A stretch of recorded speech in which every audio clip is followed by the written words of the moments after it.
time.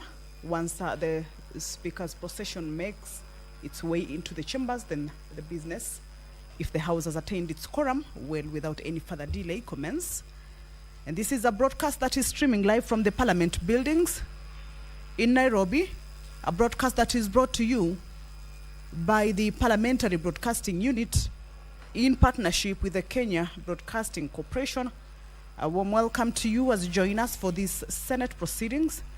My name is Kamche Menza. Good afternoon. As members of the Senate convene for this plenary sitting this afternoon, two bills are lined up for consideration or taken through first reading this afternoon.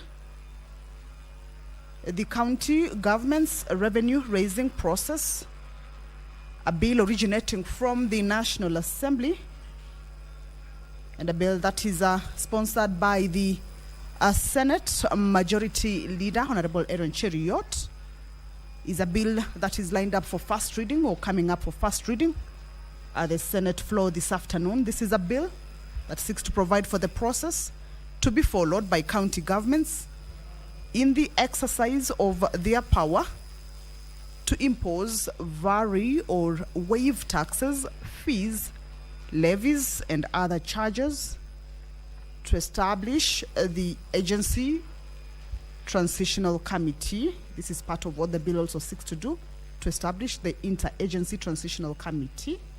And in this process, and in this particular bill, it indicates that it seeks to provide for the process to be followed by the county governments in the exercise of the power or of their power to impose, vary, or waive taxes, fees, and levies. In this case, fees include parking fees, market fee, health facility fee, or a license fee charged or imposed as a necessary condition for using a public facility or conducting a business.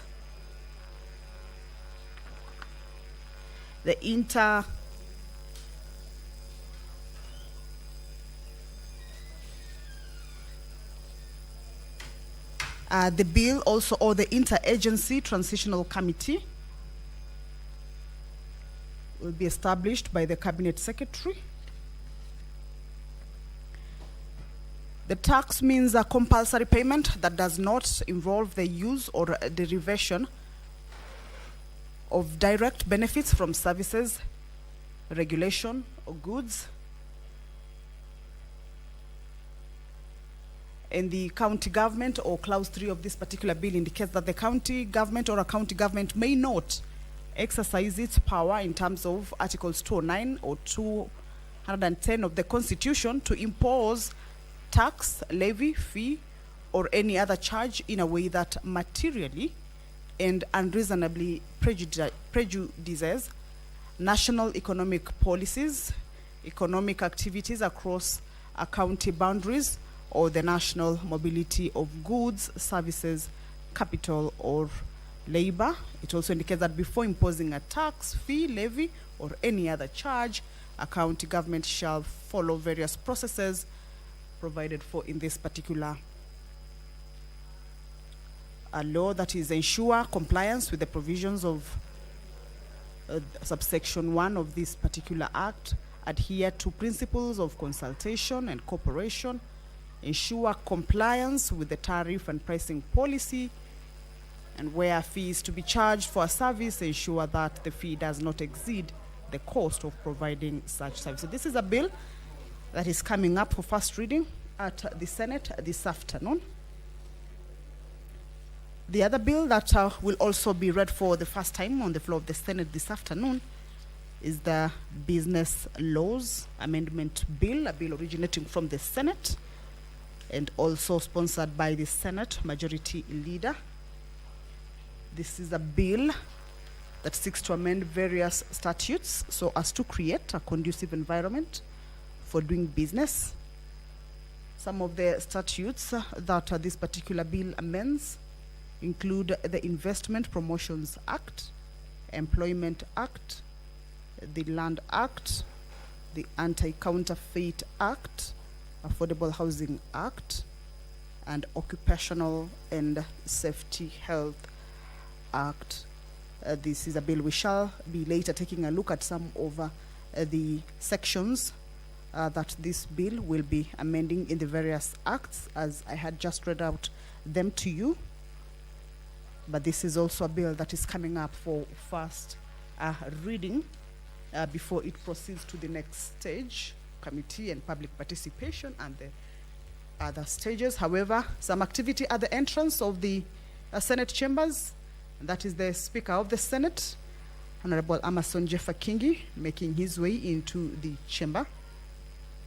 The mess has already moved, was ahead of him, as is the procedure. And allow me to hand you over to this live broadcast brought to you by PBU in partnership with KBC. Good afternoon. Ewe Mwenyezi Mungu, twakusihi ututazame kwa neema nyingi na baraka, sisi watumishi wako ambao mridhika kutuita kwa nyadhifa za uongozi katika jamhuri hii yetu. Twakuomba utuwajalie tuyatende na kufikia mambo yote atakayofikishwa mbele yetu kwa njia ya haki na uaminifu, ili kustawisha amani, ufanisi na heri ya nchi yetu na wale ambao haja zao umezikabidhi mikononi mwetu. Amen.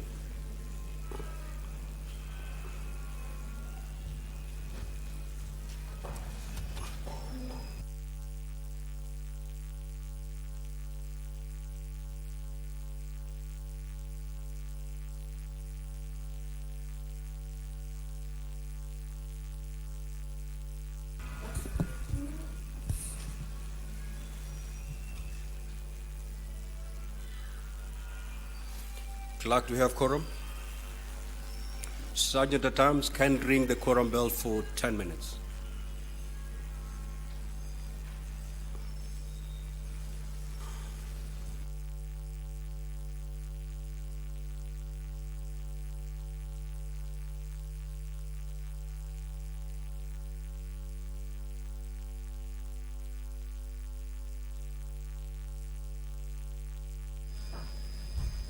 Well, the prayer has been said and the chair taken, but as you can see on your screens, it is clear that the House has not attained the required quorum, that is at least 15 senators. And from the numbers of the senators inside the chambers that we can see right now, and as indicated by the Speaker, that quorum bell is for the members who may be within the precincts of Parliament to make their way into the chamber, at least to allow the House raise that particular quorum, at least 15 senators, and this is as provided for in the House Standing Order number 39 and 40, that at the commencement of House business, at least 15 senators. Senator Miraj has just made her way into the chamber or has just walked in. Busia Senator, nominated Senator Mutinda, Senator Chimera, they are making their way into the chambers. Remember, the quorum bell that is on is of course to alert the senators who may be within the precincts of Parliament that their presence inside the chamber is highly required to at least allow the House raise the required quorum for the business to be able to commence. If that quorum is present, the quorum of at least 15 senators, the House will be deemed to have not attained that quorum, and that bell will be on as directed for 10 minutes now. However, if that quorum is attained before the lapse of those 10 minutes, then the House will be called to order, of course, for the business of the day to commence. However, the standing orders proceed to indicate that if at the lapse of the first 10 minutes, the quorum is not raised, a further 10-minute bell will be on. At the lapse of the second 10-minute quorum bell, if the quorum is not attained, then the House may be adjourned or will be adjourned until the next sitting. However, we believe that that quorum will be attained and the House will commence its business as lined up for consideration, or the business that is lined up to be transacted this afternoon. And back to what the senators, as they convene for this plenary sitting, will be looking at. Pursuant to provisions of Standing Order 53, paragraph 1, with regards to statements and questions, the Senator for Machakos County, Honorable Agnes Kavindu, will seek a statement from the Standing Committee on Health regarding the operations of the Social Health Authority, commonly referred to as SHA, being conducted by private individuals. The Honorable Senator for Machakos County will also seek a statement from the Standing Committee on Finance and Budget regarding alleged wastage and lack of prioritization of public resources in the county that she represents at the Senate, that is the Machakos County nominated Senator Crystal Asige, also making her way into the chamber. If you're just joining us, is that the House is about to commence its business. However, at the commencement of the House business, as per the rules that guides the House, at least 15 senators should be seated inside the chambers for the House to be deemed to have attained its quorum. We can see the Honorable Senator for Kakamega, who is also the majority whip, counting the numbers of the senators or counting the senators who are already inside the chambers to see whether that quorum has been achieved. It is at this point that the whips of the House are required to whip the members to make their way into the chamber. So as we can see, the honorable who have not yet reached inside the chambers and just within the precincts of the parliament. So if you're just joining us, that the House is about to commence its business. Once that quorum is achieved, then without any further delay, that business that is lined up for consideration, this will commence. Pursuant to provisions of Standing Order 53, where members have an opportunity to seek for statements from various standing committee, the Senator for Marsabit County, Honorable Mohammed Chute, will seek a statement from the Standing Committee on Roads, Transportation and Housing, and this is with regards to the construction of Korongo Road in Karen, Nairobi City County. The member for Marsabit County will also seek a statement from the Standing Committee on National Security, Defense and Foreign Relations. This is with regards to cases of foreign nationals working in Kenya's informal business sector. This statement is regarding the cases of foreign nationals working in the Kenya's informal business sector. These are statements that, as provided for in the House Standing Order number 53.1, these various members will require responses or will be seeking for responses on these concerns that they have raised from the various standing committees. The House is about to commence its business. The prayer has been said and the chair taken. As you can see, the speaker is already inside the chamber. However, the House has not raised the required quorum or has not quorated for it to be able to commence its business. Hence, the quorum bell that is currently on. It is a 10-minute quorum bell for members who are yet to make their way to the chambers, at least to hasten their steps and get to the chambers for the House to commence its business. The time allocated for the sitting is 2:30. It is now 2:42. And the House is yet to raise that particular quorum. Remember, if the House fails to raise that quorum as provided for in the House Standing Orders, then the sitting risks to be adjourned until the next sitting. However, we are hoping that that quorum has been achieved. We saw the majority whip make his way out of the chamber, because to be able to whip members to get into the house. That quorum is very crucial for the house or for the commencement of house business. And that is why you see, if it has not been attained, then the business cannot commence. Once that quorum is achieved, of course, the speaker will call the house to order for the business to commence. But until then, we shall wait to see what happens and take a look at the business that is to be transacted. Speaking of the quorum, there are bills that this afternoon the members are set to go into division on this particular bill. And of course, you understand that at the division stage, the House has to have a certain quorum. Narok Senator Honorable Leda Molekina made his way into the chamber. More members making their way into the chamber.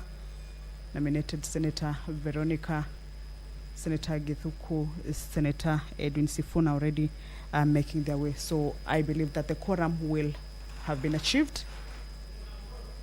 And I will be in no time handing this business back to the proceedings of the House.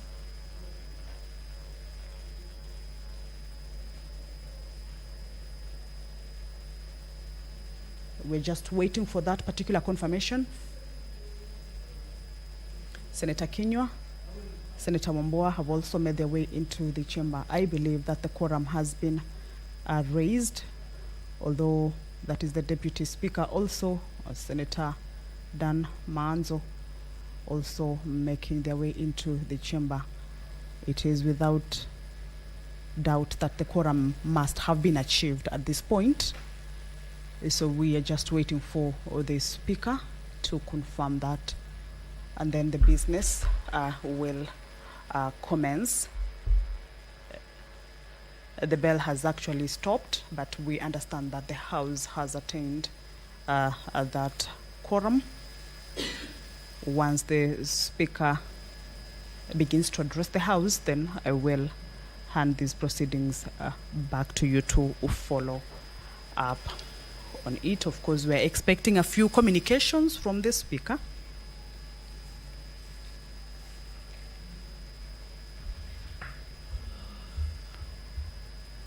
And we believe once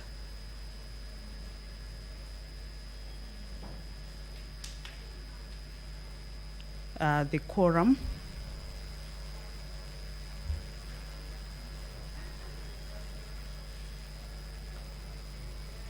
Senator Kavindu also has made her way into the chamber. Remember, that particular quorum that we believe has been raised will also enable the House continue on its other businesses, especially the bills that will be considered at the division stage.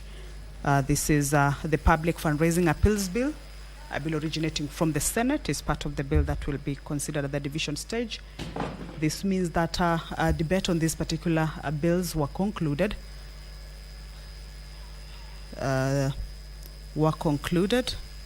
And also the Environment Laws Amendment Bill, a bill also originating from the Senate, will also be considered at the division stage. Another bill that is lined up for consideration at the division is the County Civic Education Bill, the Heritage and Museums Bill, the County Library Services Bill.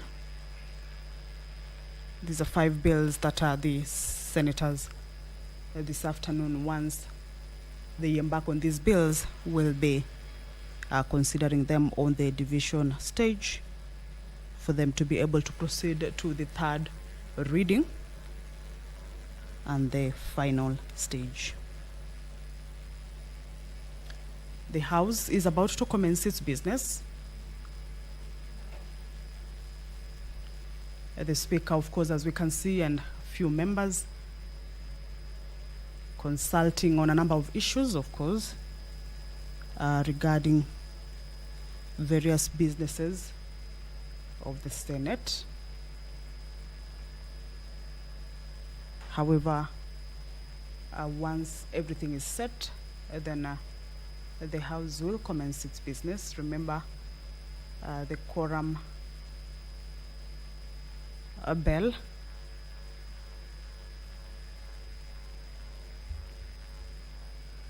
or rather the 10-minute quorum bell has now lapsed, but from the screens that are showing us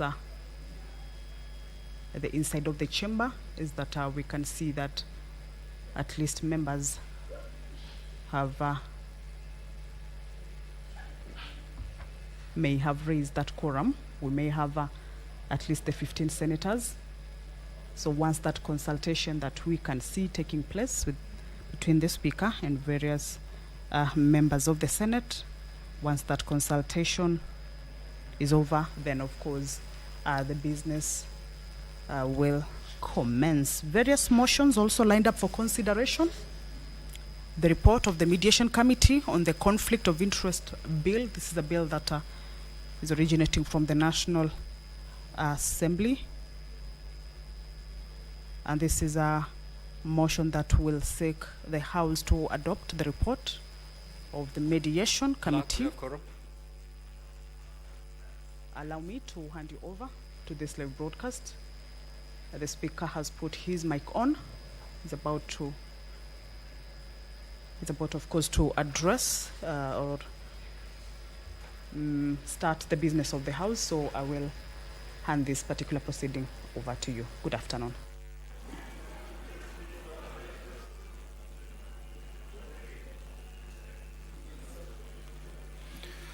Clerk, you may proceed to call the first order. Order number 1, administration of oath. Order number 2, communication from the chair.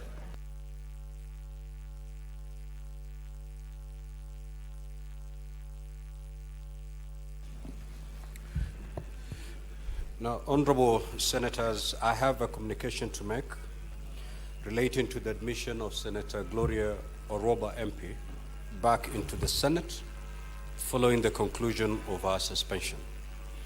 As honorable senators will recall, on the 12th of February 2025, I issued a communication on the implementation of the resolution of the Senate to adopt the report of the Committee of Powers and Privileges on the conduct of Senator Gloria Orwoba MP made on the 20th of September 2023.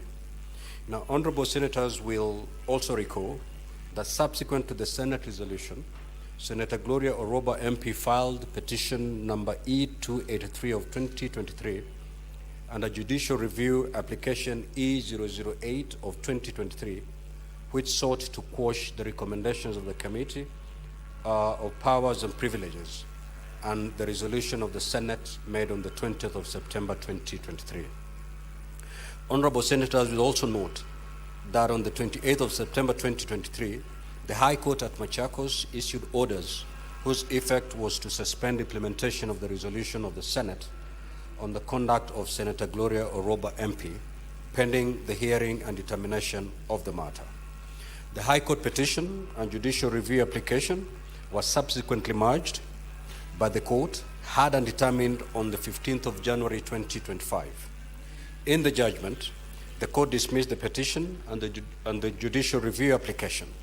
The import of this was that the court ordered staying the resolution of the Senate on the report of the Committee on Powers and Privileges, as well as any other consequential orders in the matter that had been filed by the senator lapsed.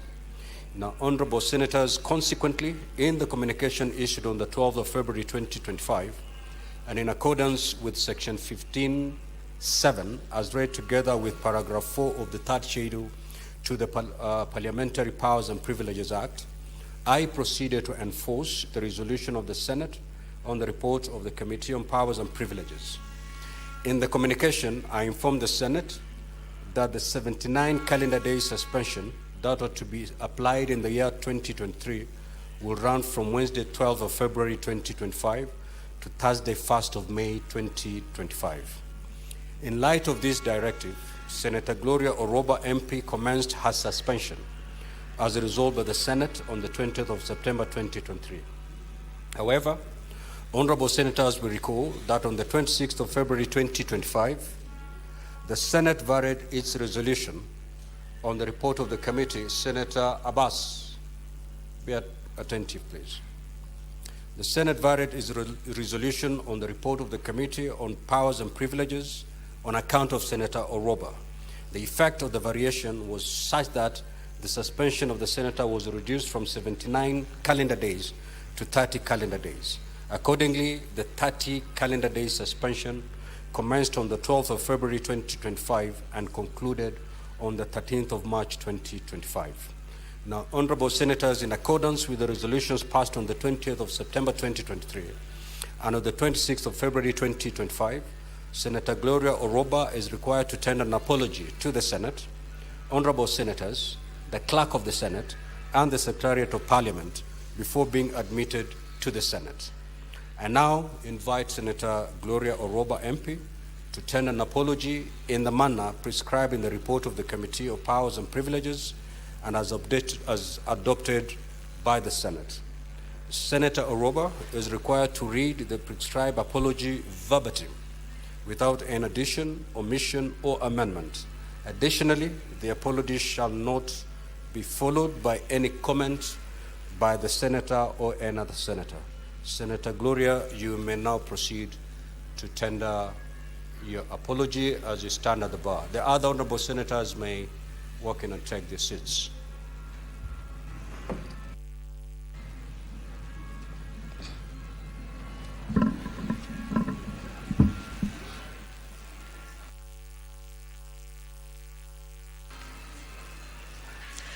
Mr. Speaker, I, Senator Gloria Orwoba, hereby tender my unreserved apology to this Senate. I undertake that I shall abide by the responsibilities of leadership as set out in the Constitution, the Leadership and Integrity Act 2012, and the Parliamentary Powers and Privilege Act 2017. I therefore beseech to be admitted to the chamber. I thank you. Now, have a seat, Gloria, Senator Gloria. That is not the apology as prescribed by the Senate in the report. Now, let me help you. The Senate sitting on the 20th of September 2023, while considering the report by the Powers and Privileges Committee, passed certain recommendations. One of those recommendations, I believe it was recommendation number 3. It read as follows. On resumption of the Senate sitting for the third session, the senator, while at the bar, apologizes to the Senate, honorable senators, the Clerk of the Senate, and the Secretariat of Parliament before being admitted to the Senate pursuant to Section 17(3)(c) of the Parliamentary Powers and Privileges Act 2017 in the following manner. So the Senate actually came up with the wording of the apology. It is not open to you to craft or word your own apology. The plenary worded the kind of apology that you're supposed to tender, and it goes as follows. That I, Senator Gloria Orwoba, hereby,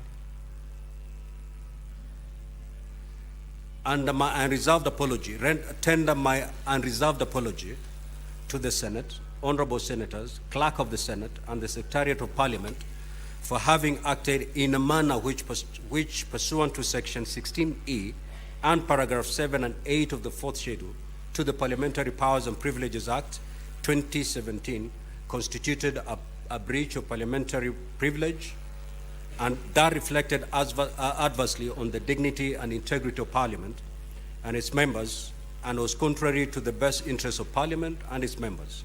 I undertake that I shall abide by the responsibilities of leadership as set out in the Constitution, the Leadership and Integrity Act 2012, and the Parliamentary Powers and Privileges Act 2017.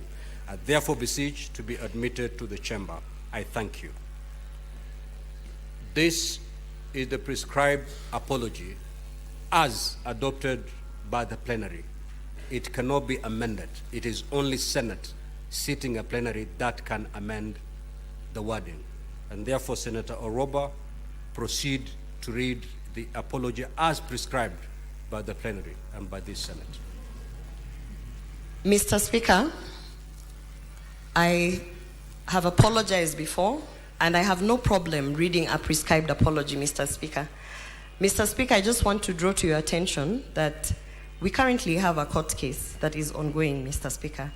And I have been advised, Mr. Speaker, that the prescribed apology in the wording that it has been put, Mr. Speaker, I've been advised that it is self-incriminating and it undermines my right to a fair process with the current court proceeding that is there. Mr. Speaker, I have no problem apologizing to the House. I've apologized to the House.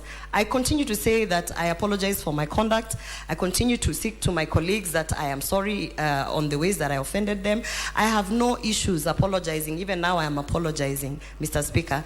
And I brought this to your attention prior to this sitting, that there is a sentence there that actually is self-incrimination and that can be used against me in an ongoing court process. And because of this, Mr. Speaker, I had kindly requested to give the apology as I have read it, and even to further tell my colleagues and to this House that I continue to be sorry for the conduct that they perceived to be unbecoming. Mr. Speaker, I don't know how else to appeal, because as I stand here, Mr. Speaker, I have sat out my suspension without pay. I have suffered the consequences of reporting issues, Mr. Speaker, and I continue to suffer those consequences, and I'm okay with that. However, Mr. Speaker, I really don't understand in whose interest it is for a prescribed apology with a self-incriminating sentence that actually puts me in an issue. So, Mr. Speaker, I appeal to my colleagues and to this House. I am sorry. I don't know how else to say I am sorry. I have said I'm sorry before. Now, I am saying I'm sorry again, Mr. Speaker. Senator Gloria, you cannot raise a point of order. The senator is not properly admitted to the House. So you cannot raise a point of order against her. Now, Senator Gloria, let me help you. It is not up to the Speaker or the Chair to vary the apology. The apology was prescribed by the Senate sitting at a plenary. It is only the plenary sitting again to reopen this matter and amend that particular apology. As it stands, it must be read as contained in the report. So you either read this apology as prescribed, or you go think about it and come back at any day, any time that you be willing to read it as is prescribed. There is no two-way about it, because by allowing the apology that you've read out, I'm basically usurping the powers of plenary by amending a report that was passed and adopted by this Senate. I do not have those powers.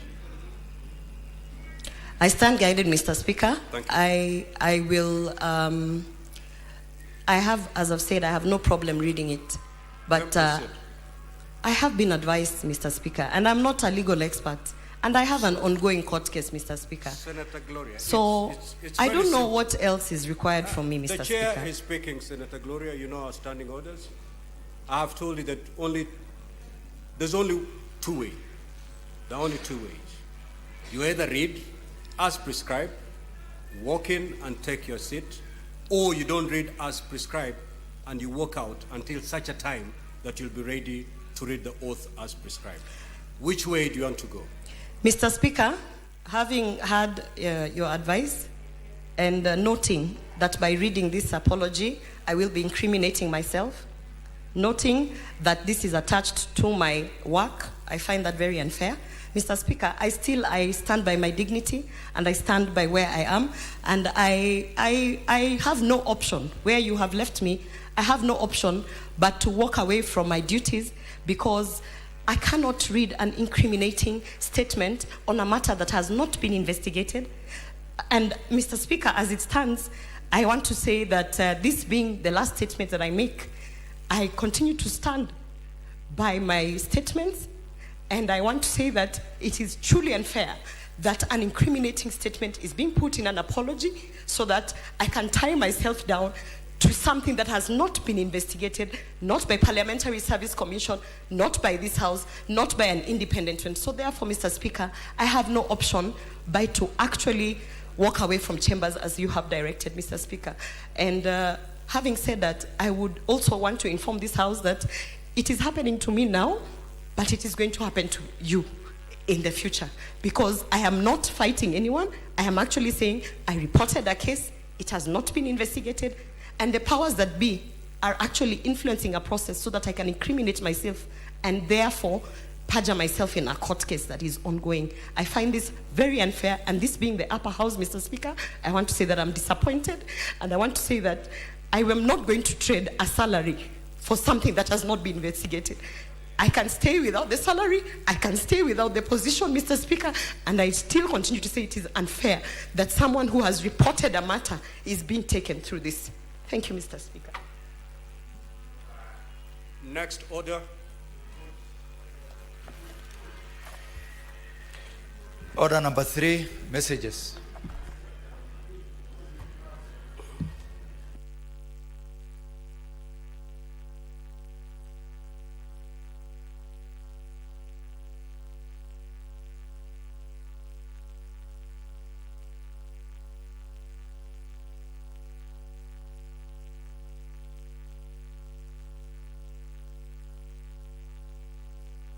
Next order, clerk.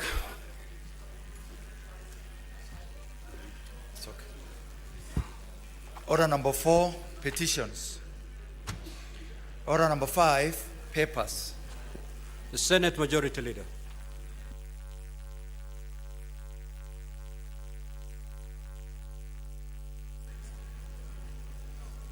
Mr. Speaker, sir, I beg to lay the following papers on the table of this Senate today, the 18th of March 2025, being 1, the Social Health Insurance Amendment Regulations, LECO Notice number 55 of 2025, 2, the Social Health Insurance Tariffs for Health Services, Regulations, Legal Notice number 56 of 2025, and finally, the report of the Office of the Control of Budget on the National Government Budget Implementation Review for the first 6 months of the financial year 2024-2025. I thank you. Next order. Order number 6, notices of motion. Order number 7, questions and statements. Statements pursuant to Standing Order 53-1. The Honorable Senator for Machakos County, Senator Kavindu. Thank you, Mr. Speaker, for this opportunity to be able to read the statements. I have 2.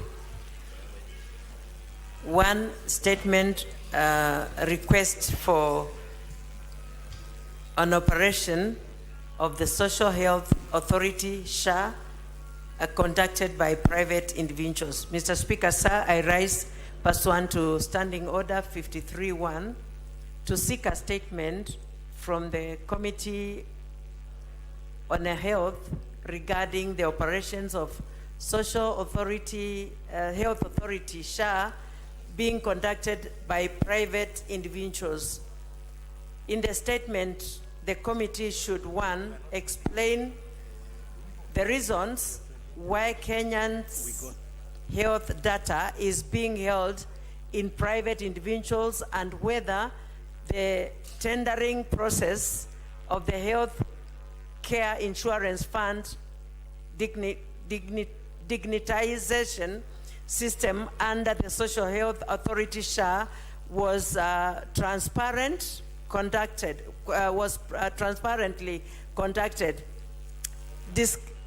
disclosing details of the award of the contract, the number of bids received, and criteria used in selecting the consortium awarded and costs of the award.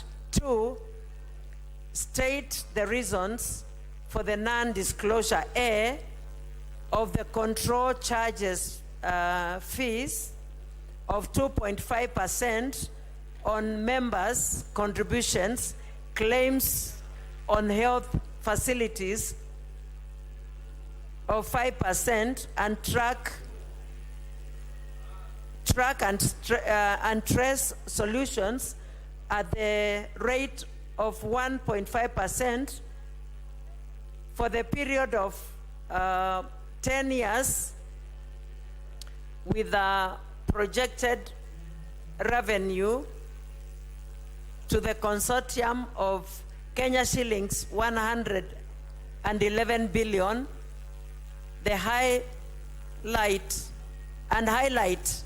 why the contract signed between the government and the consortium bars the government on any other person from employing alternative systems.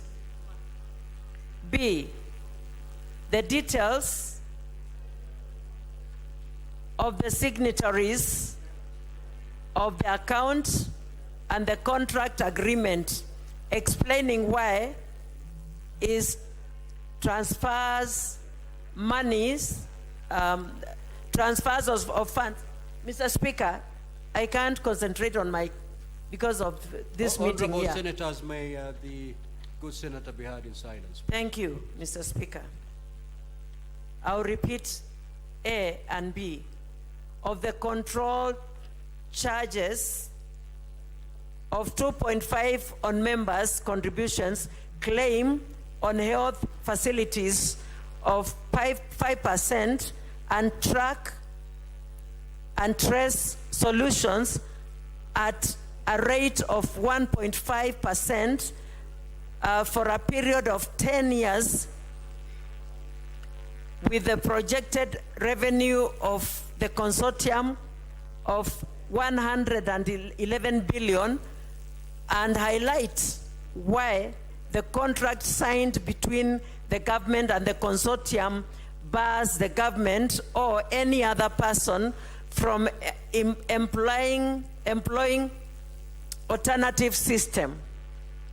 B, of the details of the signatories of the account in the contract agreement explaining why there is transfer of funds to the escrow account on a daily, weekly basis. C, in the contract agreement of the Kenya shillings 7 billion set aside for training, support, and customer education. The number of health workers to be trained on the system and mode of training that led to arriving at the said cost. 3, explain why the contract signed requires that dispute arising be resolved by arbitration under the rules of the London Court of International Arbitration, contrary to the provisions of Public Procurement Administrative Reviews Board, PPARB, and the Public Procurement and Disposal Act. And 4, provide reasons for the non-accessibility by the Controller of Budget to the Social Health Authority SHA funds and its operations outside the consolidated fund. Senator Agnes Kavindu Mudhama, Senator Machakos County. I have another statement, Mr. Speaker, so I'll read. The statement request on statement on lack of prioritization and wastage of public resources in Machakos County. Mr. Speaker, sir, I rise pursuant to Standing Order 53-1 to seek a statement from the Standing Committee of Finance and Budget regarding the lack of prioritization and wastage of public resources in Machakos County. Mr. Speaker, sir, the Office of the Controller of Budget in the report on the county government's budget implementation reviews for the first half of the financial year 2024-2025 reported disturbing and disputant expenditure of the hoeing Kenya shillings 372.91 million in domestic and foreign travels by the Machakos County government officials.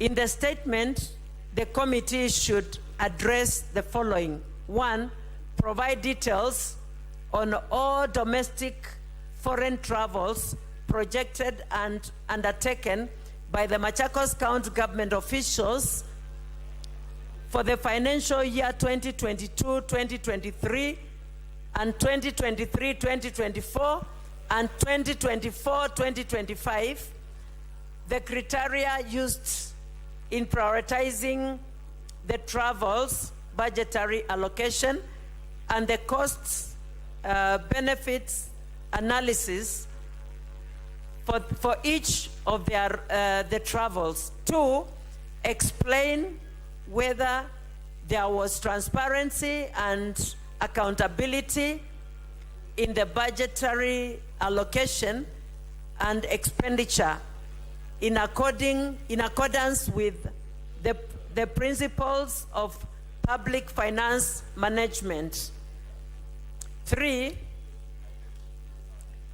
state the mechanism in place for monitor and report on instances of wastage or misuse of public resources and the channels available for the criticizing of report concerns about spending and spending of government resources by public officers. 4, clarify whether investigations have been conducted and to identify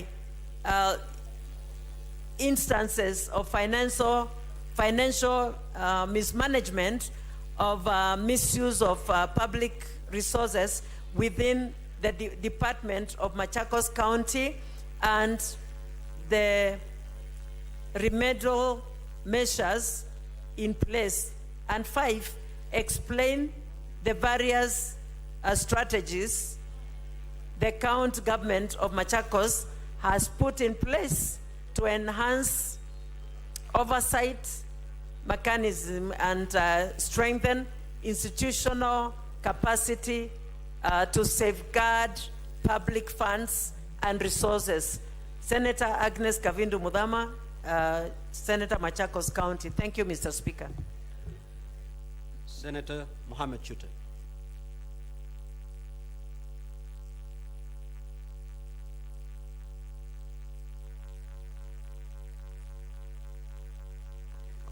Thank you very much, Honorable Speaker. If you'll allow me, I have 3 statements to read. My first statement is on ongoing livestock vaccination program in the country. Mr. Speaker, sir, I rise pursuant to Standing Order 53-1 to seek a statement from the Standing Committee on Agriculture, Livestock and Fisheries regarding the ongoing livestock vaccination program in the country. In the statement, the committee should, 1, inform the Senate on the specific diseases that the current livestock vaccination program is targeting for prevention and control, giving details on when the livestock vaccination program was officially launched, including the program's objective and the expected outcome.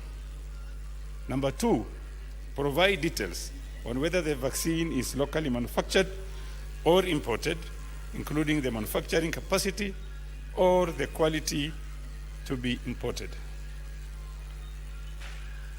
Number 3, furnish the Senate with details on the funding for the vaccination program, particularly where the funds are sourced from and whether they are included in the current national budget or whether additional allocations have been made for the program. And finally, 4, submit a timeline outlining how long it will take to vaccinate the 22 million head of cattle earmarked for the program and the measures in place to ensure the timely completion of this process. Second statement is on foreign nationals working in Kenya informal business sector.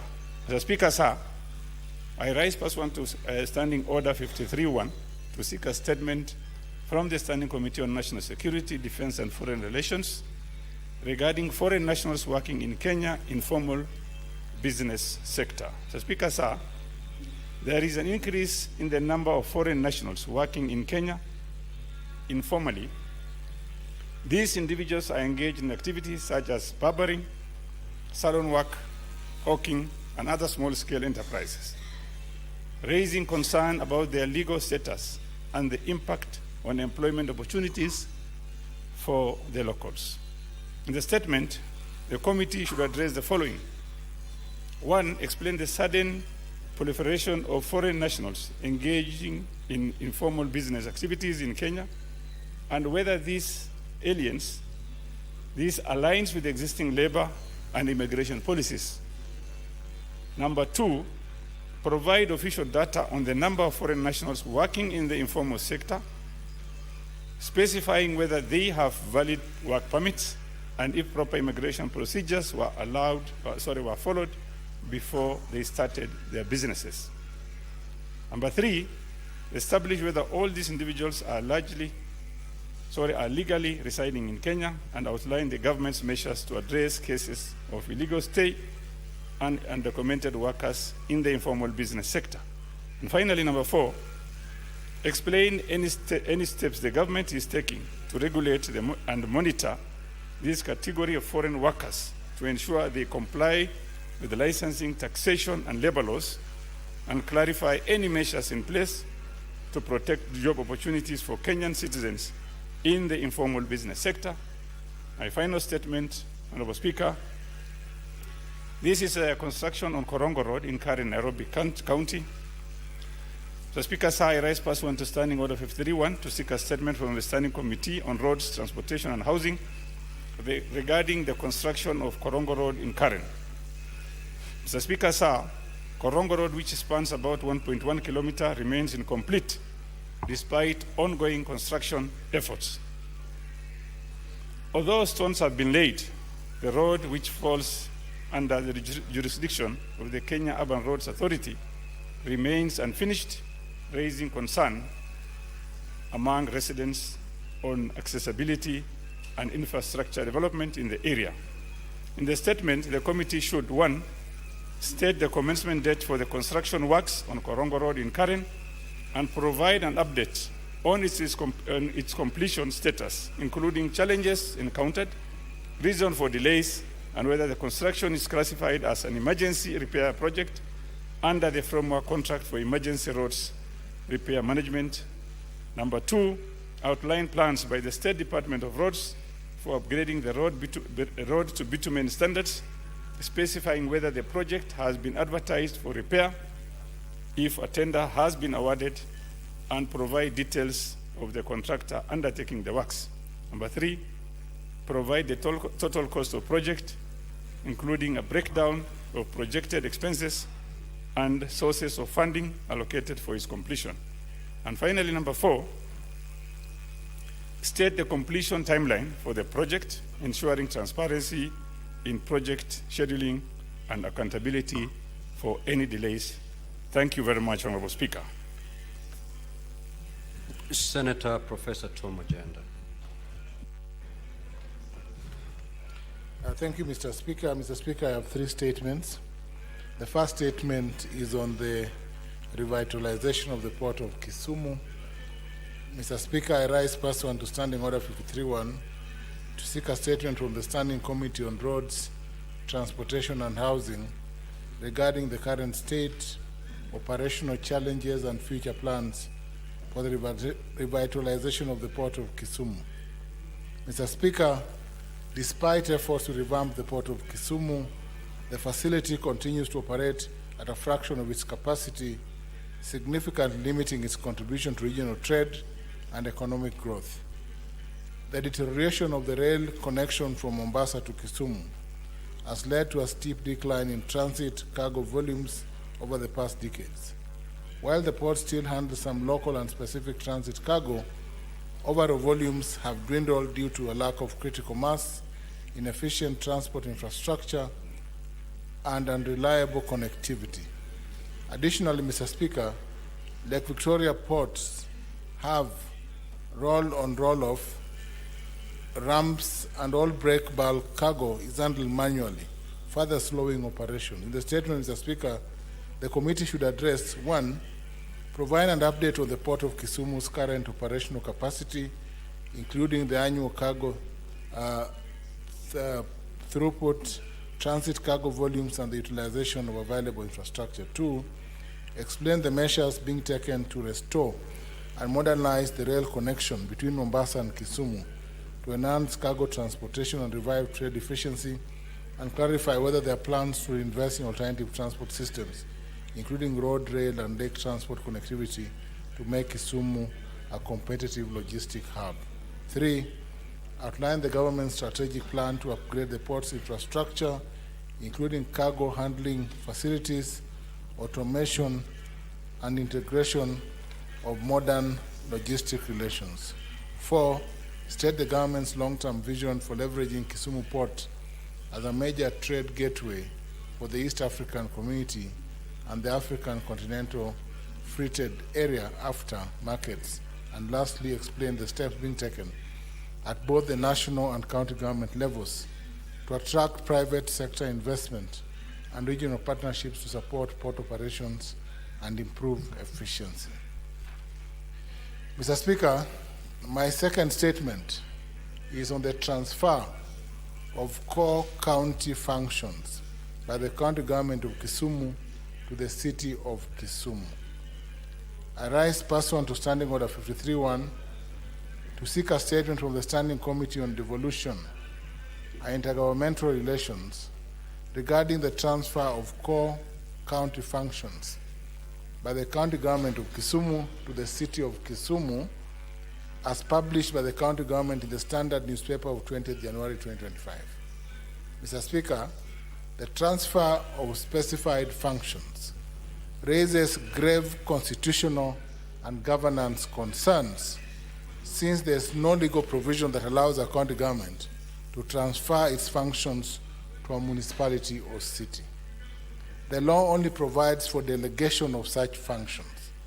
The transfer of the functions also negatively impacts service delivery to other areas of Kisumu County outside Kisumu City and potentially marginalizes these areas in the development agenda. In the statement, Mr. Speaker, the committee should address the following: the legal basis for the transfer of core county functions by the county government of Kisumu to the city of Kisumu, as published by the county government in the Standard newspaper of 20th January 2025. 2, rationalize the transfer of functions, also stating whether public participation was conducted in accordance with Articles 10 and 174 of the Constitution. 3, the implications of the transfer of function, including its effects on, Mr. Speaker, A, operations of the county government in view of the fact that its key functions have been transferred. B, equitable development of both Kisumu City and other urban and rural areas within the Kisumu County. C, revenue collections among county functions. And D, financial oversight, particularly how the Senate ensures transparency and accountability in the management of public resources allocated for the transferred functions. The fate of county staff previously engaged in undertaking the transferred functions, stating the measures that have been taken by being put in place to safeguard their livelihood. Mr. Speaker, the last statement is on the state of rice farming in Kisumu County. Mr. Speaker, I rise pursuant to Standing Order 53-1 to seek a statement from the Standing Committee on Agriculture, Livestock and Fisheries regarding the state of rice farming in Kisumu County and the interventions by the Japan International Cooperation Agency, JICA, and the government of Kenya, GOK, to support the sector. In the statement, the committee should, 1, provide a status update on the progress of the Ahero Irrigation Scheme Rehabilitation Project, detailing the scope of works, project timelines, and the utilization of the Kenya shillings 3 billion funding from JICA. 2, outline the objectives and achievements and challenges of the rice-based and market-oriented agriculture promotion project in Kisumu County, explaining the measures in place to address key issues affecting rice farmers, such as post-harvest losses, limited market access, and vulnerability to climate-related disasters like floods, while also highlighting any interventions aimed at improving productivity and resilience.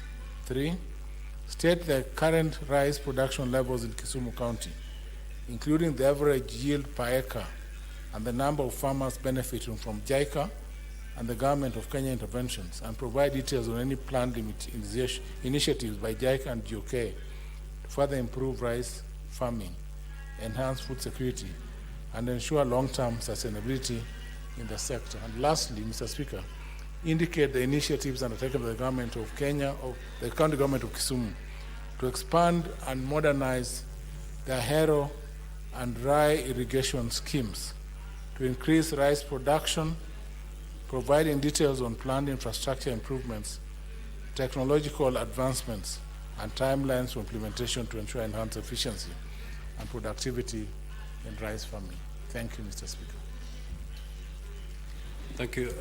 Honorable Senators, before I allow comments on the requested statements, allow me to make the following communication.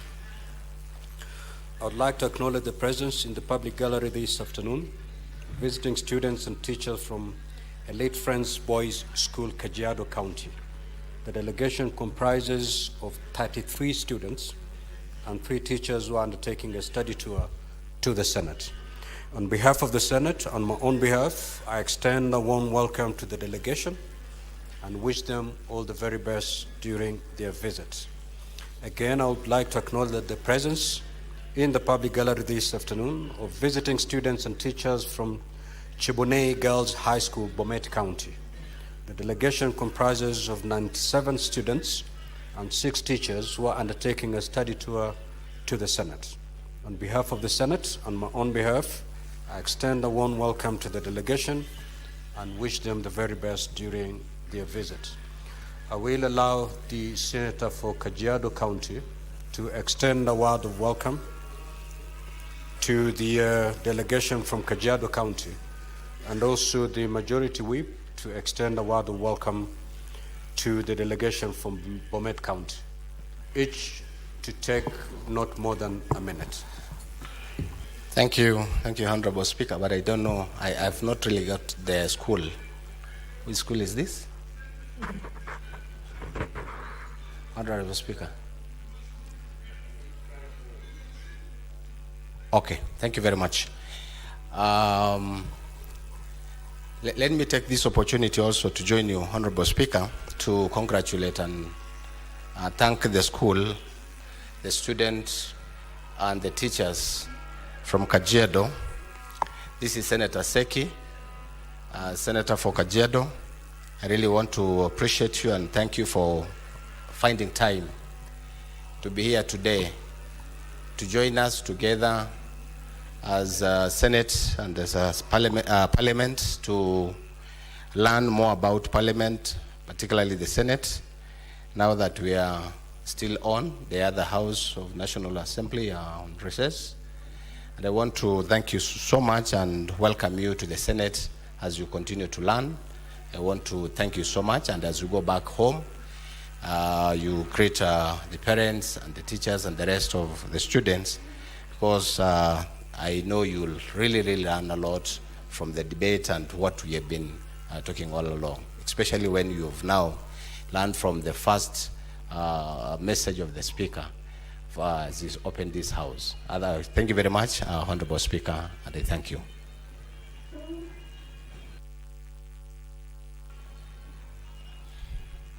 Thank you, Mr. Speaker. Mr. Speaker, as I welcome the young people to this House that I hope they will have an opportunity to serve in the coming days, let me celebrate with them the rich leadership that has traditionally come from Bomet. I remember when we started devolution in 2013, the governor of Bomet, His Excellency Isaac Ruto, became the first chairman of the Council of Governors, and he did a great job. I'm saying all these good things on behalf of your Senator, Senator Hilary Sikei. You're most welcome. Now, Honorable Deputy Speaker, you know better that you cannot raise on a point of order. Yes, then you can only seek intervention. You may proceed. You may proceed.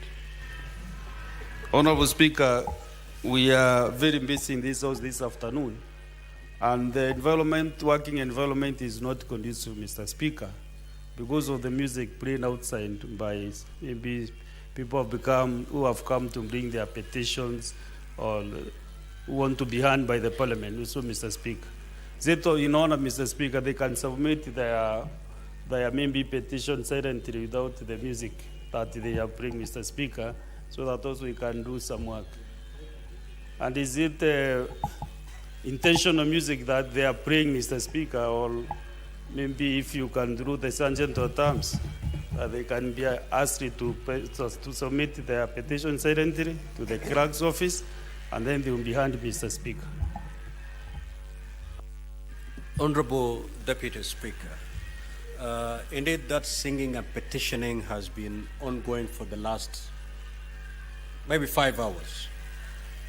Because when we sat as a panel, that music was still on. When we sat at the Senate Business Committee, that music was still on. It is still on. Now, whatever is the grievance, I think the leadership should be able to go listen to them, pick whatever memorandum that is to be picked, and thereafter ask them to retreat as Parliament looks into their grievances. I think thereafter is when we can invoke the powers of the Sergeant at Arms to disperse them. I think it's good to give them an ear before we tell them to disperse. So in this regard, allow me to nominate 2 of our senators to go engage them and come back to report to the House. Otherwise, we will not be able to transact any business in this House. The noise out there is certainly disruptive of the proceedings, but again, we cannot just wish it away. The only thing we can do is to give the petitioners an ear and then ask them to kindly retreat as we look into their grievances. I will nominate Senator Boni Halwale, the Minority Whip, Senator Sifuna, and the Deputy Speaker, the 3 of you, to proceed to give them an ear, report to the House, see if we can find some peace. Yes, seek your clarification. Mr. Speaker, I had the opportunity of last week to discharge the duties that you are giving me now. And Mr. Speaker, it must be understood that those are workers of the universal health care who happen to share the same professional background with me, albeit at different levels. It would look a bit dishonest that having promised them action last week, I go back to do the same. unless, Mr. Speaker, you are asking me to go and request them to go and play the Kasongo song at the State House. If they are looking for the president who they call Kasongo, he's not in the Senate. He's at State House, Mr. Speaker. So, Mr. Speaker, this is a matter. So are you disqualifying? I beg that I Very be disqualified. So the Deputy Speaker and the Senator for Nairobi, just go give an ear to these wonderful Kenyans and ask them kindly to retreat as we look into their grievances.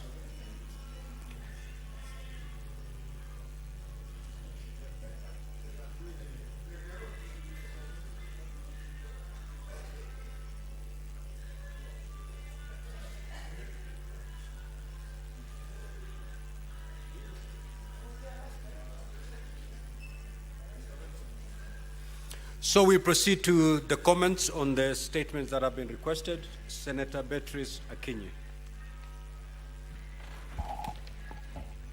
Honorable Speaker, I thank you for granting me the opportunity to comment on the statements, and I want to add my voice to the comment by the Senator for Kisumu on the transfer of core county functions by the county government of Kisumu to the city of Kisumu. Honorable Speaker, the county government, the Urban Areas and Cities Act envisaged a situation where urban areas would be classified into either a city, a municipality, a town, or a market, Honorable Speaker.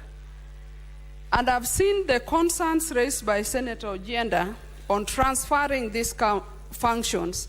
But Honorable Speaker, the spirit of that, the Urban Areas and Cities Act, required that the urban areas would run with efficiency and effectiveness, have a business-like running, and the urban areas would be able to sustain themselves, Honorable Speaker. The urban areas management would only ensure that this happens if they are performing certain functions, Honorable Speaker. Some of these functions are not limited to urban-specific services like provision of water, management of fire stations in the towns, the management of the sewerage systems to be specifically managed both waste, liquid and solid waste services, Honorable Speaker. The municipalities and cities should be able to ensure that the urban areas have street lights, the urban areas are able to build access roads within the cities. And Honorable Speaker, this can only be possible if they are managing certain budgets that are consistent with those services, Honorable Speaker.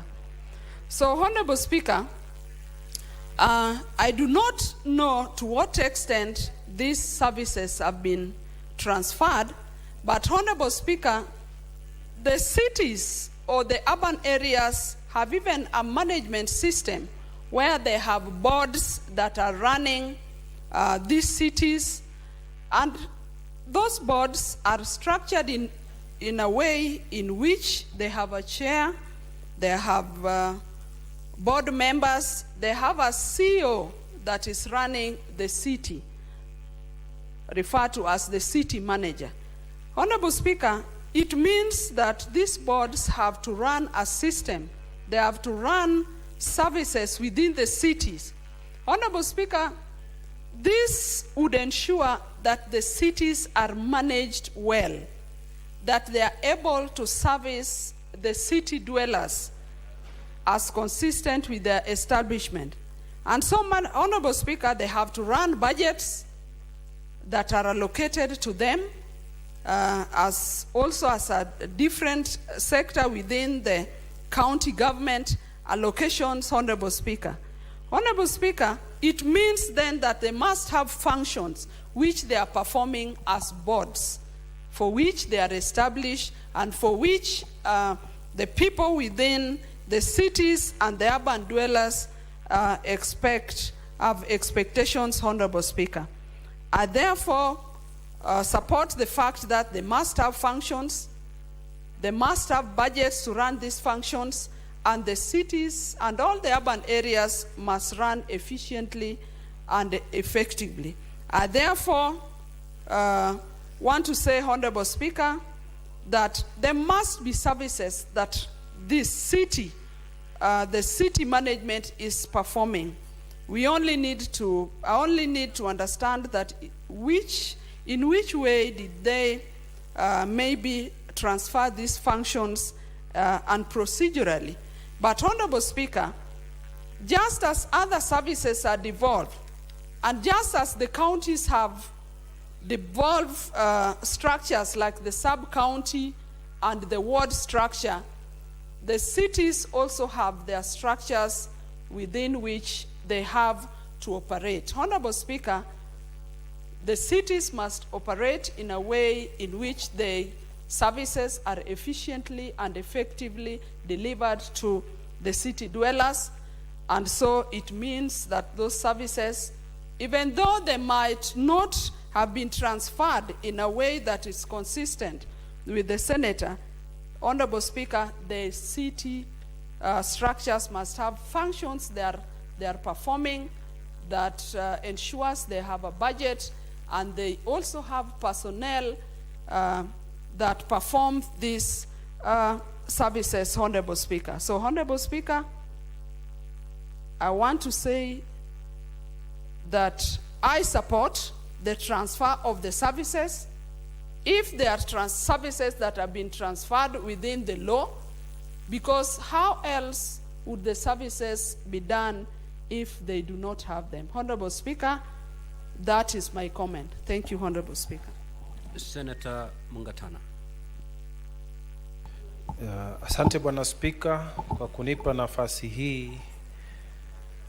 Na mimi nitoe maoni kuhusu chanjo za mifugo. Sisi watu wa Tana River, Bwana Spika, tumekuwa na wasiwasi kwa sababu tangu chanjo hizo zilipotangazwa na serikali kuu kumeingia mushkil.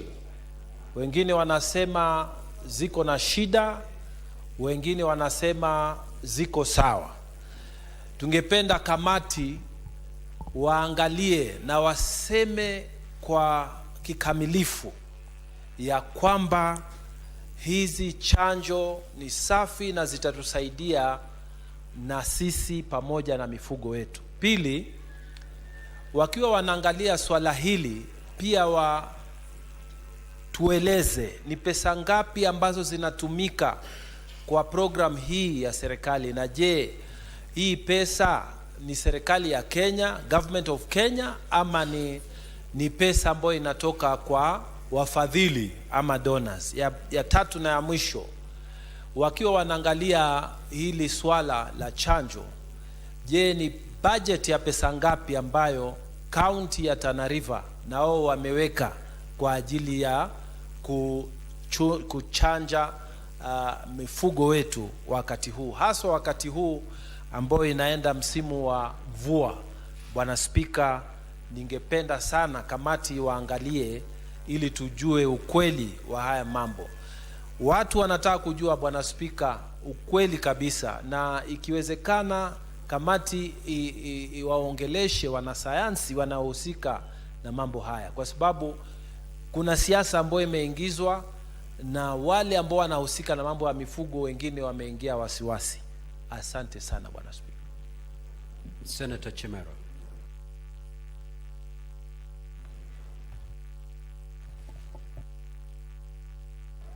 Thank you, Honorable Speaker, for this opportunity to make my brief comments on the statement as sought by Senator Professor Tom Ojienda on the transfer of core functions to our cities. Mr. Speaker, there's a saying that says a law is valuable, not because it is law, but because there's a certain right in it, Mr. Speaker. Mr. Speaker, as a House, together with our counterpart at the National Assembly, Mr. Speaker, we passed into law what is now known as the Urban Areas and Cities Act, Mr. Speaker. And in that particular law, Mr. Speaker, there are certain silent provisions of the law that clearly confirm and speaks to the transfer of functions to our cities, Mr. Speaker, to what we call municipalities, Mr. Speaker. Mr. Speaker, as a member of the County Public Investments and Special Funds Committee, Mr. Speaker, we have recently been examining audit reports on the functions, management, and financial and audit probity of this one, Mr. Speaker. Mr. Speaker, to my shock, Mr. Speaker, even being a member of that committee, Mr. Speaker, you find most of these boards are not independent, Mr. Speaker. There has not been a complete transfer of functions from the county executives to these boards, Mr. Speaker. Mr. Speaker, most governors are not even aware that there exists such a law, Mr. Speaker.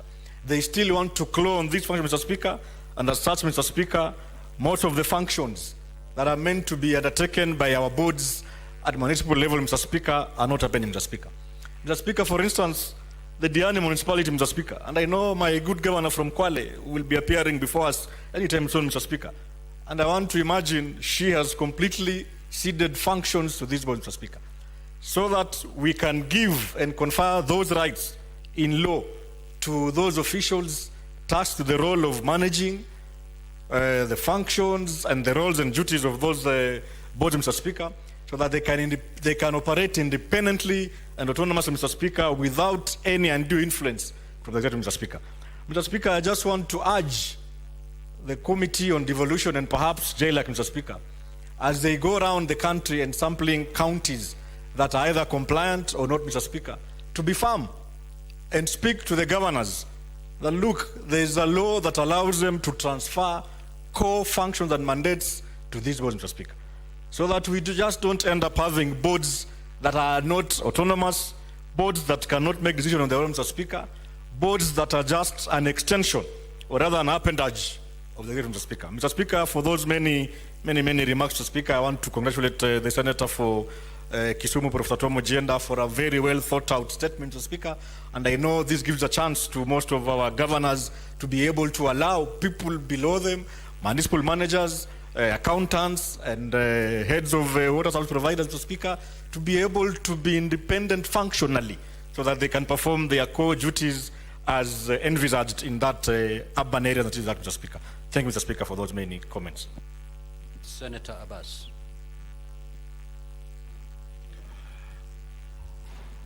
Thank you, Honorable Speaker. Honorable Speaker, I want to contribute to the livestock vaccination campaign by Honorable Senator Shote. Honorable Speaker, livestock campaign or vaccination has been a common trend in this country. It's annually done, and has been going on for many years. I think it's a routine thing that has been done always by the Ministry of Livestock, Agriculture and Livestock. However, this particular one has caused a lot of interest and a lot of concern among the livestock farmers. Honorable Speaker, there are two issues that cause these concerns. One is that there was a clip that was going on around the social media where somebody by the name Bill Gates was talking on how to control animal fatting. So we're wondering if this is an AI, artificial intelligence issue, or is a fact, where animals are they're saying that livestock emits a lot of gas, and it is actually causing global warming, which is a very unfortunate situation, that emissions from livestock pillaging and all these things cannot cause any global warming, despite what is happening in the first developed world. There are many industries that are emitting a lot of gas, and but I was surprising. However, Honorable Speaker, two, there has been a lot of interest, especially in our head of state, saying that livestock must be vaccinated. It has not been a very common thing, because this was just a routine thing, and I don't know why it has developed so much interest on the head of state. And this is actually what has caused concerns, actually. For farmers get worried, especially the issue of Bill Gates that was going down. I don't know whether it's true story, where it was an artificial intelligence issues. This I'm being told. Voices can be changed, and even your pictures everything can be changed. And therefore, one other thing, Honorable Speaker, for this doubt that has really caused, this thing has caused a lot of concerns.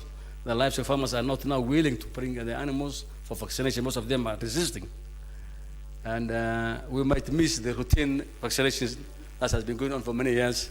And it's very necessary to have the routine animal vaccination so as we can be able to control diseases for the purpose. It's a routine thing because there is something called the OAE that safeguards internationally that animals must be vaccinated, for animals to be transported, for animals to be sold, animals to be exported to other countries. And therefore, this is actually a statement has come timely that we need to get from the Ministry of Livestock the right position of this vaccination campaign. Thank you, Mr. Speaker, and I support. Senator Sek. Thank you. Thank you very much, Honorable Speaker. I also want to support the statement from Honorable Senator Chute on the livestock vaccination program that is there in the country at the moment. Honorable Speaker, it is coming in a very right time when we overheard as livestock farmers or counties that have livestock in our counties, that the country has pronounced itself, even the government has pronounced itself to vaccinate livestock all over the country. Honorable Speaker, this statement is specifically looking at the kind of diseases, or even want to know the kind of diseases or the type of disease that this vaccination will be carried or even will be done within the specific period.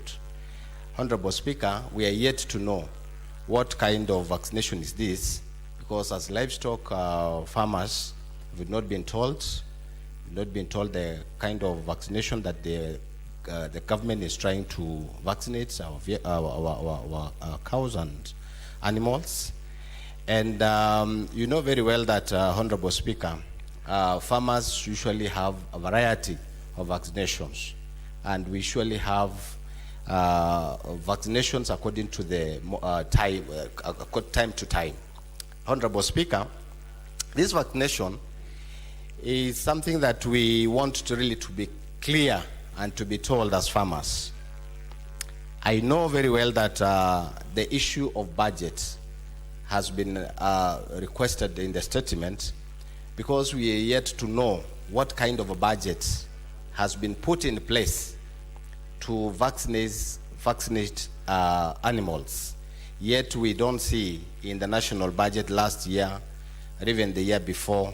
So we want to know exactly this statement will tell us, or even the ministry will give farmers as to where are they getting the budget to vaccinate animals. Honorable Speaker, the other thing is that we really need to know and have a concern on the issue of national government taking or even usurping the functions of county governments without a proper consultation, because this is a fully devolved function to county governments. And as a Senate, we are here to protect the interest of counties. Honorable Speaker, the other thing that will be very interesting to see the statement will try to solve or even to bring is the issue of the approvals of national veterinary boards, if they have really approved this kind of a vaccination for our animals. Honorable Speaker, I also want to take an opportunity to add my voice also to the statement from Honorable Senator for Kisumu, Professor Ojienda. This statement talk about the functions, the transfer of functions to municipalities or even to cities. I want really to echo what the professor has said, but we are looking forward to see if the counties have devolved all the function to the cities, but I think we need to have, or even to support the spirit of devolution by devolving more functions to the local, to the lowest level of counties. So I think if the county government has transferred functions to cities and municipalities within its county, I think that is the proper way on how it should be, because we are looking at the counties trying to usurp and get almost everything within themselves, and even not devolving their functions to the lowest level, so that the services reach to the local mwananchi. So thank you very much, Honorable Speaker. I support also. Yeah, Senator Fameru, what is your intervention? Honorable Speaker, thank you very much indeed. Honorable Speaker, a few minutes I'm going to disperse myself and the senator representing Nairobi County to reason to our brothers and sisters, the Kenya Medical Practitioners, Pharmacists and Dentists Union. Mr. Speaker, we went there and we have received their petitions. One on the petition by Kenya Medical Practitioners, Pharmacists and Dentists Union on the non-compliance with the collective bargaining agreement and non-compliance of Social Health Authority, 2.7% deductions towards public health insurance coverage. And another one, Honorable Speaker, a petition on unfair terms of service and in delay in absorption of the 8,571 health workers under Universal Health Coverage USCC contract. So, Honorable Speaker, we did what you sent us to do, and they have agreed that we look for a way forward, which I will request my what can I call him? My colleague, Senator for Nairobi, to give the way forward, because we have proposed something with them, so that also it can look like a serious House, Honorable Speaker. Yeah, thank you so much, Speaker. Thank you, Honorable Speaker, and first of all, I thank you for the confidence in both the Senator of Meru and myself to be able to execute that duty that you have sent on behalf of the House. Indeed, we have had a conversation with members of the Kenya Medical Practitioners and Dentists Union, and also UHC workers from across the country, Honorable Speaker. They were the guests who are making all that merry outside our gate.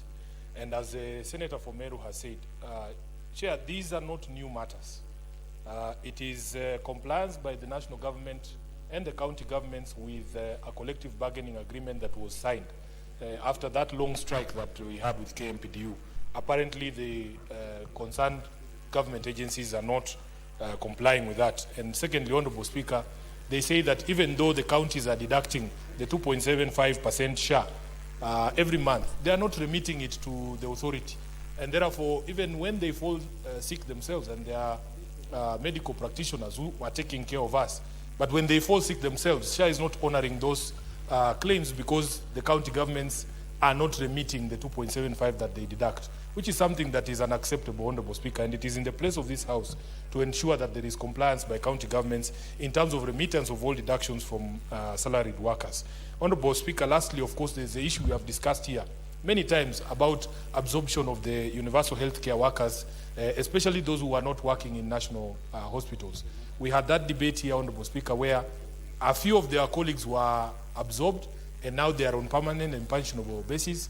But those who are not absorbed, Honorable Speaker, although they have the same roles and they execute the same workload, they are paid almost 3 times less than what their colleagues on permanent and pensionable basis are paid.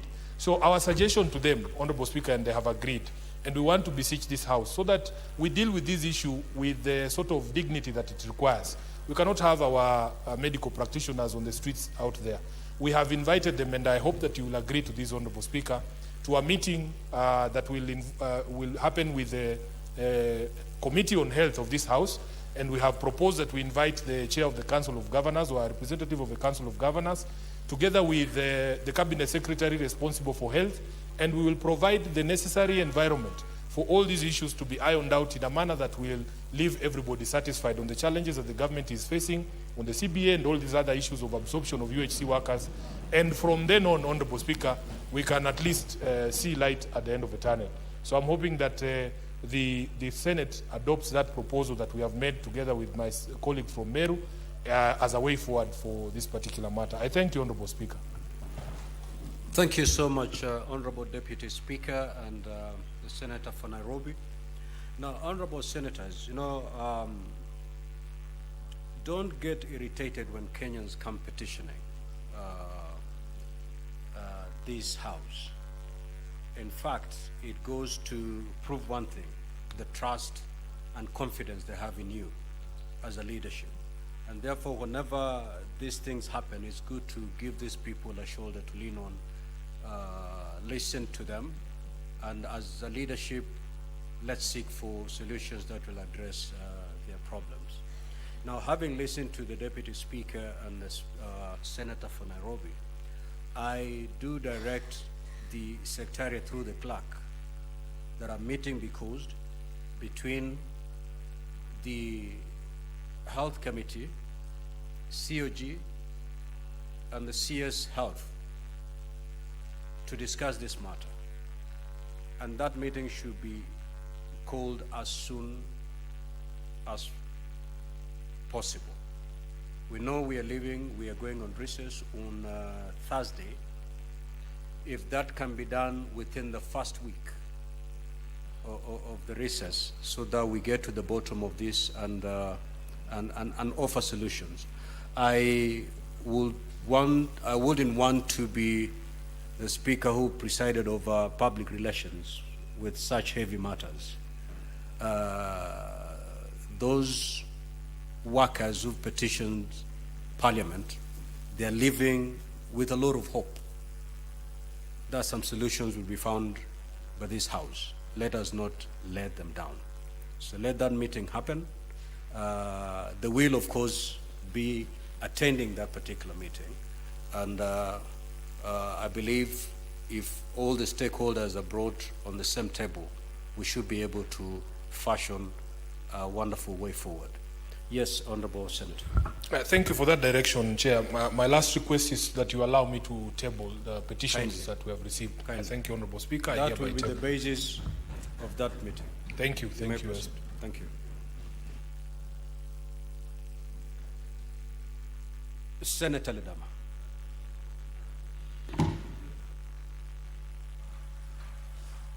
Thank you, Mr. Speaker. Mr. Speaker, I rise to make some brief comments on the statement brought by the distinguished senator from Marsabit, the Honorable Mohammed Shute. Mr. Speaker, this issue of vaccines is something which is very dear to some of us. It is a big lesson that all of us must learn, that whenever you plan for anything, you must be able to get the buy-in of the professionals. There was a lot of hullabaloo, including even myself, saying clearly that my cows will not be vaccinated. You'll excuse my speech today because I have a small disability in my mouth, but I'll attempt to maybe put my message across. The issue of vaccine is something which is very, very important. And what we've learned during the entire exercise, although I can still stand here very strongly and say I never allowed my cows to be vaccinated, there was a huge disconnect between the DVS and the county government in regards to passing the information on the vaccines which were coming out, mostly which were FMD. Mr. Speaker, this House has been set up to defend devolution. And when you see that there's a function that is supposed to be carried out by the county government, but the national government is the one which is raising so much hullabaloos on it, then we in this House must be very, very careful so that we do not lose our functions, especially for our county governments. It is imperative, Mr. Speaker, that Dr. Alan Nasangele, who is the DVS, come before the Agricultural Committee to be able to provide full information on the FMD vaccines. I remember one day I was having a conversation with the Cabinet Secretary, the new Cabinet Secretary for Agriculture, and he said something which was very important to me. He said that if these drugs or these vaccines are to be imported, there has to be a demonstration that from the country which they are being imported from, they are being used by those animals. Later on, when I continued talking to him, he insisted that these vaccines are produced locally, they are manufactured locally by Kevivapi. So it is important that our county governments, very, very important, that our county government develop extension workers who can then be able to educate livestock farmers on what, on the policy of the Ministry of Agriculture when it comes to the issue of vaccination, and also on the kind of vaccines which were being carried out. I inquired heavily on this matter. And this is why I'm so passionate about the issue of livestock. And I was told that the type of vaccines which were going to be rolled out were two of them. One is FMD, and the other one was a PPR, which was mostly for the sheep and goat. The problem, and this is where we go wrong in this country, the problem is lack of communication, proper communication, such that you don't get a buy-in from the professionals. So I appreciate Senator Chute for raising this matter so that we can be clear. If indeed Kevivapi are the ones who produce these vaccines, it will be important for the health committee to be able to go in to Kevivapi facilities, see the entire process. Because, Mr. Speaker, there's a lot which is being discussed worldwide about the issue of vaccines. When you hear Bill Gates saying that these cows need to be vaccinated so that they stop fatting, it worries us. So really, for us, it is imperative that we're educated. And now, our county government must take their role seriously. Earlier on, Mr. Speaker, we're in the Health Committee, and we are looking at the budget of the Health Committee. And when we're going through the budget of the Health, of the Ministry of Health, you realize that there's a presidential directive that has directed the Ministry of Health to be able to build sub-county health centers. When you look at the Schedule 4 of the Constitution, that is a function for county governments. And one of the things that was a bit vexing is the fact that one county, Uasin Gishu County, was being allocated 700 million when my own county of Narok is getting zero. So really, we just have to very selfishly guard devolution and protect devolution. So this issue of vaccine, Mr. Speaker, it is something that the Council of Governors should have taken over. Because even if the DVS is the one that coordinates, but the implementation is carried out by the county councils, by the county governments. So when farmers are saying, what is happening? And even us who are their ombudspersons cannot be able to tell them that this is what is going on, then our communication leads a lot to be desired and must change. So it's important to actually note that currently as a country we do not have any foreign FMD manufacturer registered in this country.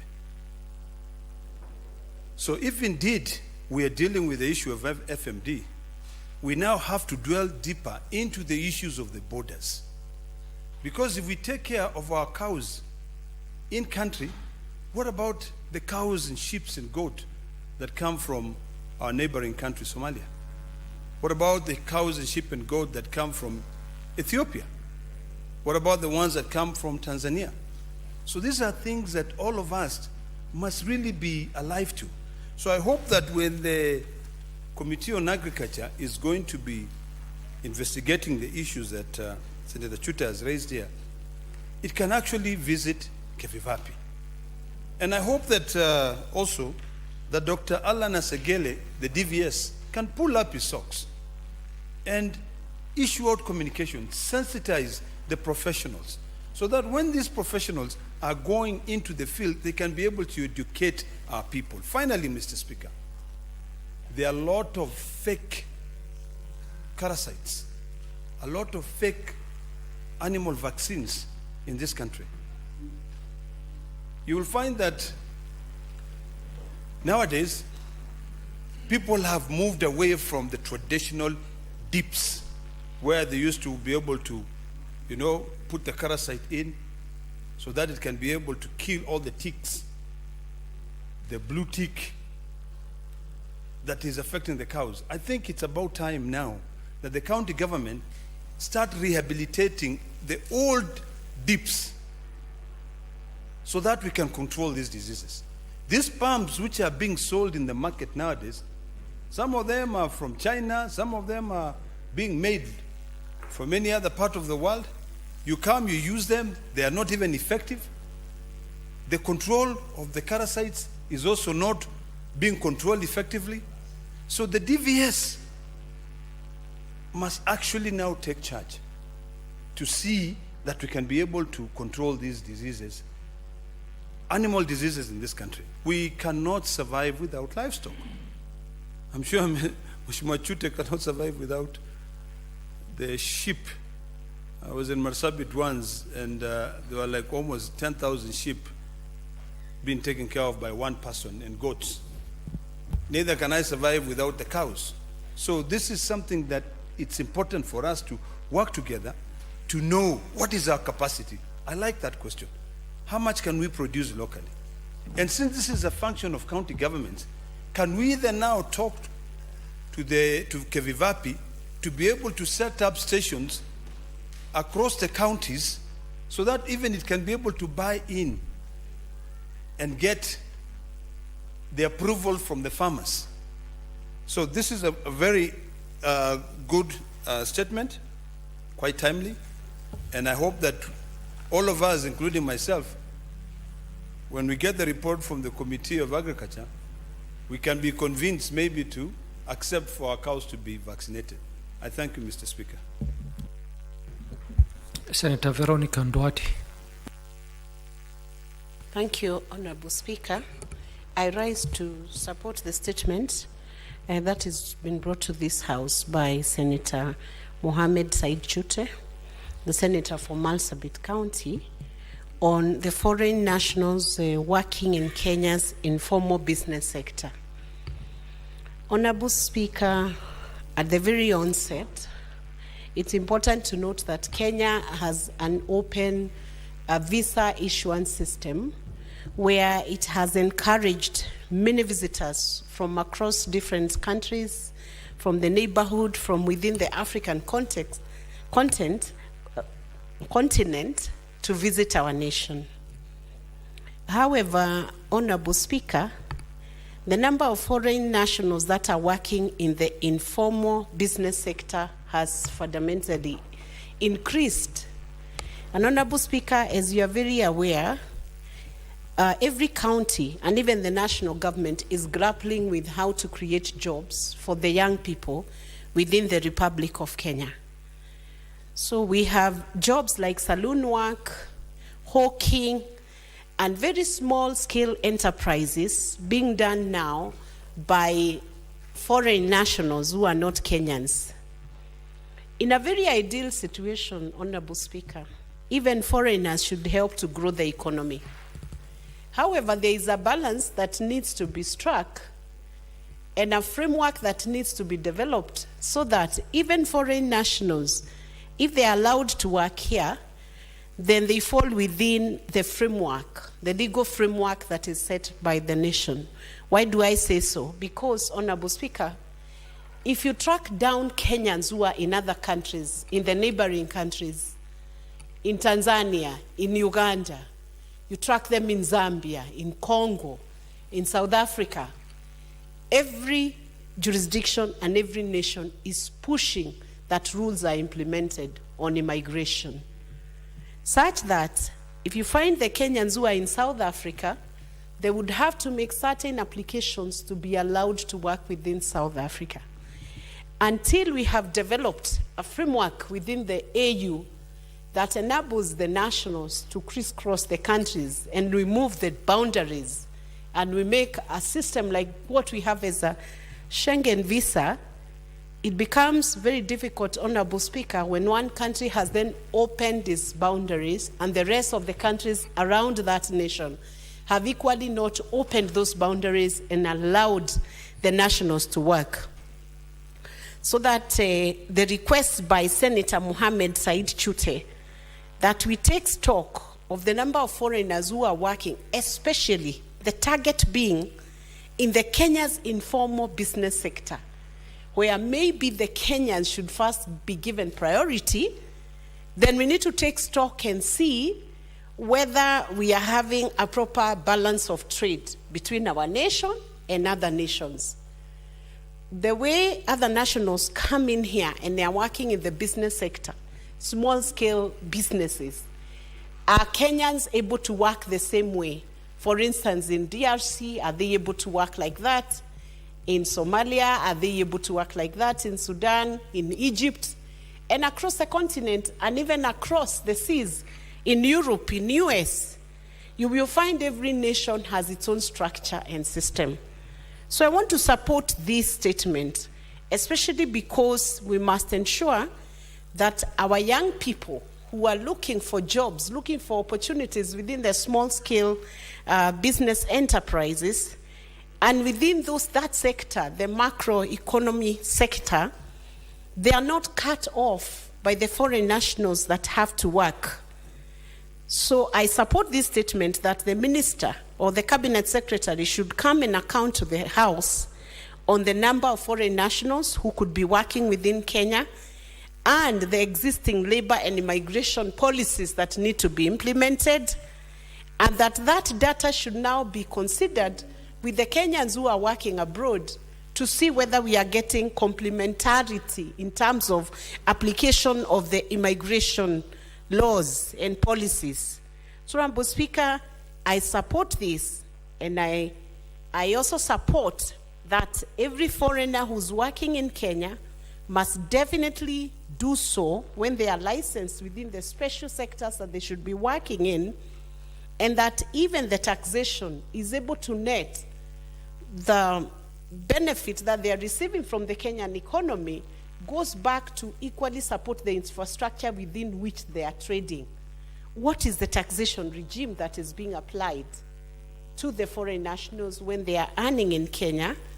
And are they keeping to the labor laws? Or are they using the visitor's visa to work, gainfully earn money from Kenya, and go back to the other countries without maybe even paying the taxes that are required to be paid within Kenya? So I support this, and I hope that once this token audit is taken by the CS and a report is presented to this House by the committee, the Standing Committee on National Security, Defense and Foreign Relations, I would also have hoped that the Standing Committee on Trade is involved in this matter. Once this report is brought to Parliament or to Senate, then we'll be able to tell whether we have extinguished opportunities that should be due to the young people in Kenya, or whether the foreign nationals are working within the framework that is provided within the Republic of Kenya. Thank you, Honorable Speaker. Senator Andrew Mtata. Thank you, Mr. Speaker, sir, for the opportunity.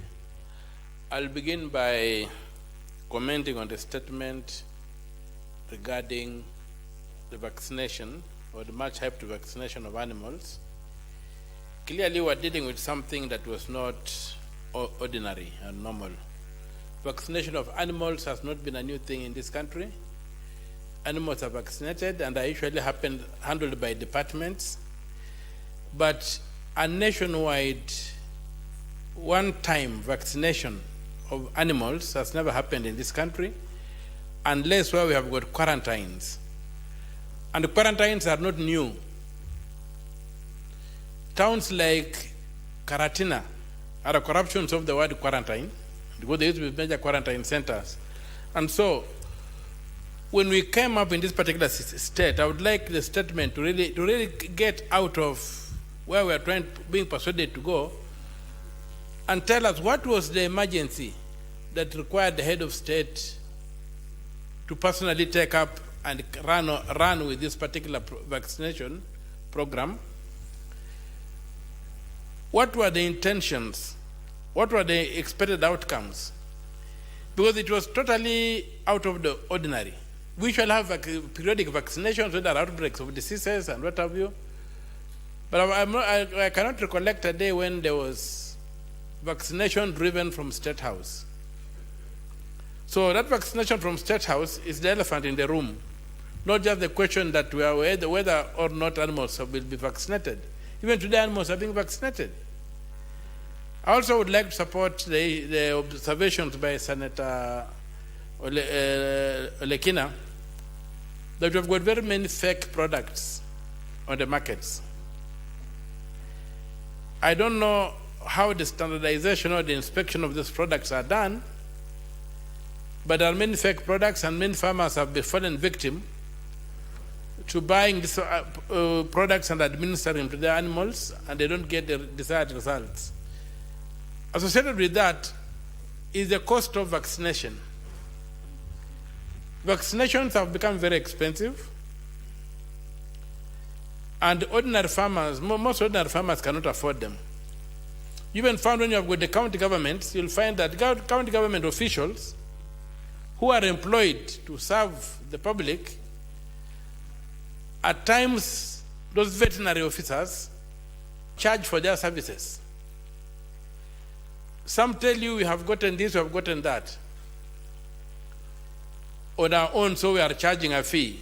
So we would like to also those kind of things to be looked into, and we be told why would a government employee during office hours performing the duties they are employed to perform add a fee of consideration to the services they are giving. The other thing is qualification of veterinary officers. I had an incident personally where I lost more than 100 goats over a period of about 1 month, depending on veterinary officers in Busia trying to come and intervene, until somebody said, why don't you try somebody, and then they get given all manner of theories what could be happening. They ended up saying to the climate, that was the climate change was affecting the goats. Now, when I went to Kari Naivasha, I called Kari Naivasha and they told me, can you give us a picture of one of the animals? Just send us a picture by WhatsApp. And when I sent a picture, this fellow said, oh, this is the problem and we must intervene immediately. And they sent somebody from Naivasha to my farm, and in no time, that problem was contained. So what makes me wonder is what kind of veterinary officers do we have in Busia, who of 1 month could not resolve a simple viral infection that required a kind of intervention. So other than fake vaccines, we have fake veterinary officers who are purporting to be doing extension work or helping farmers here and there. So the committee may also want to look at the criteria of employing people to serve in county governments in this very, very critical area. And related to that, the veterinary officers, in terms of animal diseases, we have got the meat inspection officers, an area that is largely neglected, but one that is extremely important, given the current trend whereby you have got transfer of diseases across species from animals to human beings. We need to look at the question of the remuneration, training, and other aspects of equipping meat inspectors to be able to do scientific work when they go out to inspect the meat our people eat. So there are many areas within the animal industry that will go along with because vaccines are about diseases in the industry that need to be looked into. There's a statement on the SHIF and SHA. I would have loved to contribute to it, but unfortunately I'm litigating it in court. And I've noticed that a lot of the issues raised here are before court, and maybe the Secretariat might want to guide the committee on how to deal with it, given that some of those issues are being litigated in court. But that being as it is, it's an extremely important case that needs to be looked into about the cost of this platform, and especially in light of the confirmation, I don't say the finding, the confirmation by the Auditor General of things many Kenyans have been saying and complaining about, and of the government not raising a finger. And I would like them to go about, there are 3 funds under the SHA. There's only one fund which is being debated or discussed in the public discourse, and that's the SHA, the Social Health Insurance Fund, the SHIF, Social Health Insurance Fund. There's a fund for primary health care and there's a fund for emergency health care. These 2 funds, in the construction of the Act, you don't see how they are being fed, where they are getting their money. And it's like designed that the money will come from the consolidated fund. Now, when you look at Article 206 of the Constitution, you'll find that all money raised by government is supposed to be deposited in the consolidated fund, except where Parliament excludes that money to go into special funds. So I would like the committee to look into that issue and tell this House, when that act was made by Parliament, and we created a fund, who is not being resourced? The SHIF, as we are debating and fighting it and whatever, it's designed that it will be funded from premiums, which people will pay. That's okay for setting up a fund in terms of the law. But the 2 other funds do not have a mechanism of feeding them or resourcing them. So where will that money come from? It cannot come from the consolidated fund, because Article 2, Clause 6 is an absolute bar. It says where Parliament sets up a fund, it must also set up a mechanism. Parliament can set up a fund to exclude money from going into the consolidated fund. It does not say that Parliament will set up a fund to draw money from the consolidated fund. And yet, under the SHARE arrangement, we have 2 funds designed to get money from the consolidated fund. What is the information? What informs that kind of disregard for the Constitution? And if you go further and look at the Public Finance Management Act, go further and look at the Public Finance Management regulations, you find that they underscore that word, that if a fund is set up, it must be resourced by the legislature. The Parliament must say where the money will come from. So as the committee looks at this particular issue of SHIF, rather it is SHA, not SHIF. SHIF is just one of the funds. SHA is the act. You have the Social Health Authority Act, which is the umbrella law. You have the Social Health Act, which also creates Social Health Authority, under which the Social Health Insurance Fund is created as one of the 3 funds. And in this particular case, I'm trying to help. I want the committee to focus on these 2 other funds that are lying there, that are hidden in the law, and that are designed to get money from the consolidated fund. How that will be done, I don't know. And I hope it will not be considered that they are what we would call, which are anticipated under Article 223 of the Constitution, where we have got unforeseen circumstances, where then a supplementary budget can be made to provide money to unforeseen circumstances. I hope those 2 funds are not placed there as unforeseen circumstances that will be used to draw money from the consolidated fund. The question of transport, the statement by Professor Agenda, Port Victoria, not Port Victoria, in Kisumu, the Kisumu port. I'm sorry to have used the word Port Victoria because, you know, Busia has got a lake and the Port Victoria was in Busia, not in Kisumu. So I'm a bit confused there, but Professor raises a very important point in terms of the Kenyan economy as a transit economy. Our economy is largely a transit economy. If you look at what we call the economy of Kenya today, is where the Uganda Railway passed. The railway passed from Mombasa going to Uganda. That's why we have what you call the Kenyan economy today. So that corridor is very important.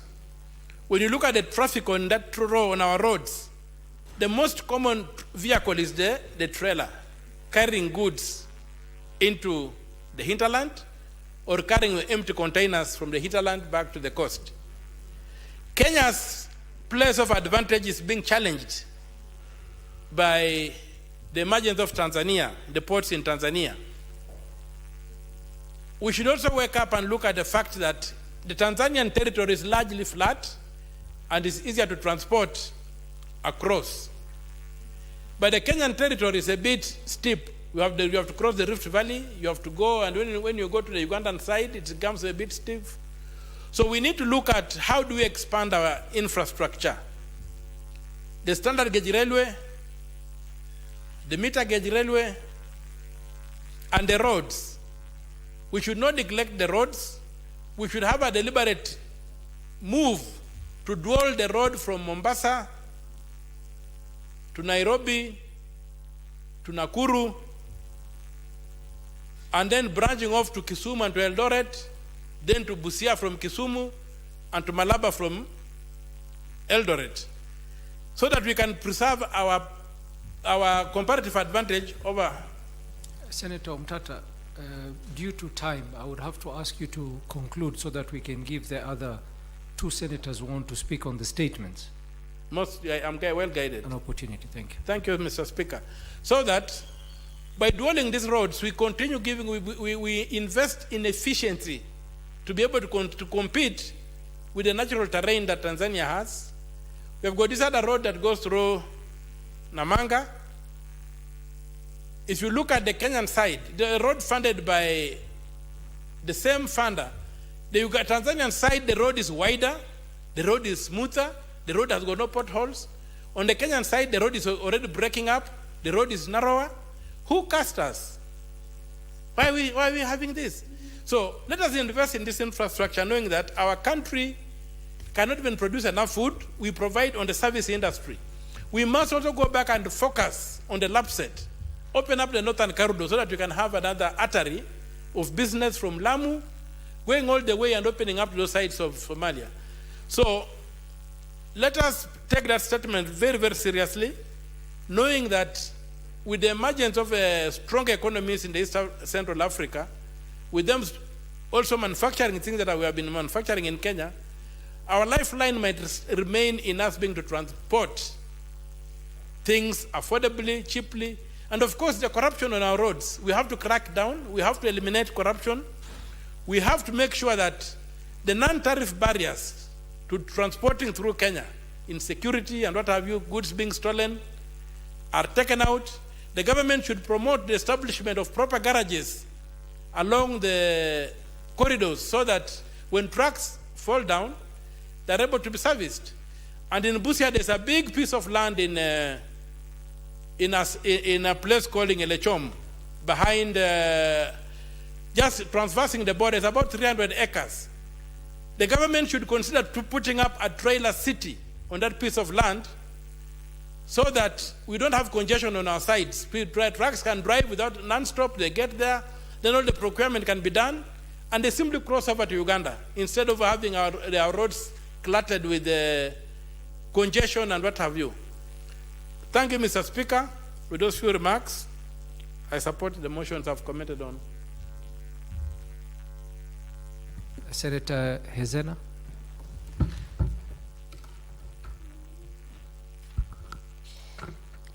Thank you, Mr. Speaker. And I rise to contribute to the statement by Senator for Marsabit County, Senator Chute, on the ongoing livestock vaccination program in the country. Mr. Speaker, we know that about 22 million livestock exist in Kenya, and about 9 million Kenyan citizens identify themselves as pastoralists. And about 4 million of these citizens fully and entirely and solely depend on pastoralism as a means of livelihood. And therefore, when we talk about mass livestock vaccination, without making it clear on what diseases, specific diseases, we are vaccinating our livestock against, that directly endangers the existence of this pastoralist. And we are talking about a threat to about 4 million Kenyans. That's a huge percentage. Mr. Speaker, there has never been a public report that we are aware of what this livestock is being vaccinated against. Diseases have not been specified, and I like that the statement also talks about the time outline, on outline of the timeline on how long it will take to vaccinate about 22 heads of cattle. And it is important to have that report or answers to those questions, because we know that at no point do you find huge number of our livestock accumulated in one place. The very important thing to note about pastoralism is that most of us are nomadic pastoralists, and we move our livestock from places to places. In Samburu, we have something called laleta, where they are like manyatas where livestock is put for a certain period of time. And a lot of times we also put our livestock in such manyatas away from where the citizens live in order to protect them from external threats and banditry. It is important also to tell us whether there was sufficient public participation done in these pastoralist counties, and if our people are aware that the vaccination is going to be conducted, and also the importance of why these cows must be vaccinated, and also a clear outline on other issues. If at all there are no diseases affecting these livestock, and why, because I have had informations flying about that they are being vaccinated to increase the output and the quantity or kilograms of beef that is going to be produced by this livestock. How are people going to directly benefit from the proceeds of selling this beef? Because we know that a lot of this beef is taken to Kenya Meat Commission. What is the commission doing to directly benefit our people from the increased beef output that is going to happen? Secondly, if we have foreign players, be it sponsors or partners or shareholders in this whole process, what is their main interest? And is this program targeting a special breed or hybrid of livestock, or is it also targeting our local breeds like the Boran cow, which most of our people keep up in the north? We know that most of these pastoralist communities and this livestock, the 22 million livestock, a good percentage of it, more than half of it, more than 50% of it is concentrated in the northern counties, which is the ASAL areas in the country. It is also important to note, Mr. Speaker, that most of our people being illiterate, they need to be sufficient time for public participation among these communities, and leadership need to be involved. We need to know. That is why these questions are very valid and they come in timely. I support, Mr. Speaker. Thank you. Senator Daniel Manzo. Thank you, Mr. Speaker. Let me start where Senator Zena ends. For a long time, and Kenya has a history, we've never had such an operation as a massive vaccination to animals. For vaccination to be, you must be controlling a certain identified disease, an outbreak. Just like for human beings, COVID-19 did happen. And therefore, you can't just wake up and vaccinate human beings or vaccinate animals without, a scientific advice And for that matter, Mr. Speaker, there has been an outcry and many farmers did not cooperate. You can also not vaccinate by force, that you force every farmer. You persuade, you give reasons, and again also the professional bodies must completely advise. And therefore I do support that statement. And on the matter of SHA, the request by Senator Kavindo, Senator from Machakos, Mr. Speaker, this SHA and SHIF issues, and previously we had NHIF, has brought a lot of issues, and all that complaints cannot be for no reason. Mr. Speaker, there are issues as to private individuals running public money. There are issues of tendering processes, of which there is a law which controls that in this country. There is an issue of a consortium awarded and the cost of the award. And also, when you compare what happens to NHIF, we want to say that the thieves of NHIF are known. The criminals in NHIF are known. What has the government done to prosecute and recover monies stolen through NHIF? The reason the government has done nothing is because the people who did that were friendly to the government, and some of them are also now in SHA and SHIF. Therefore, it is a problem if the current government is totally unable to sort out. Kenyans can sort it out in the elections, because at the time Kenyans make decisions as to how they want to be governed. There are issues of signatories to the account and the contract agreement explaining why there is transfer of funds to an escrow account on a daily or weekly basis. You know, money is raised from the public and it is sent away outside the country. And again also, in the contract agreement, Kenya shillings 7 billion set aside for training. Who are you supporting? Who are you training? How did you make that assessment that you need 7 billion to train? What are you training for? Because the staff who used to operate NHIF are the same staff employed. Have you employed new members of staff? And therefore, the whole matter is very controversial. And there's a need for the minister or the cabinet secretary in charge of health to come and highlight all these things to the public so that public can stop suffering. We as members are paid 33,000 every month to go and assist our constituents. We still have to go to our pockets to get people released from the hospitals. And therefore, the matter of SHA and SHIP should be sorted out the fastest time possible. And Mr. Speaker, although I do not have a PhD in matters relating to animal husbandry, it is important that Kenyans be explained properly, simple concepts, so that they can do a buy-in and there be public participation before we do massive vaccination to animals. I thank you, Mr. Speaker. Next order.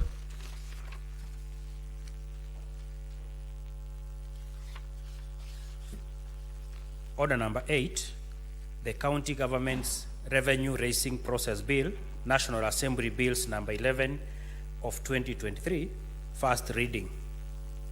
A bill for an act of parliament to provide for the process to be followed by county governments in the exercise of their power under Articles 209 and 210 of the Constitution to impose, vary, or waive taxes, fees, levies, and other charges, to establish the Interagency Transitional Committee and for connected purposes.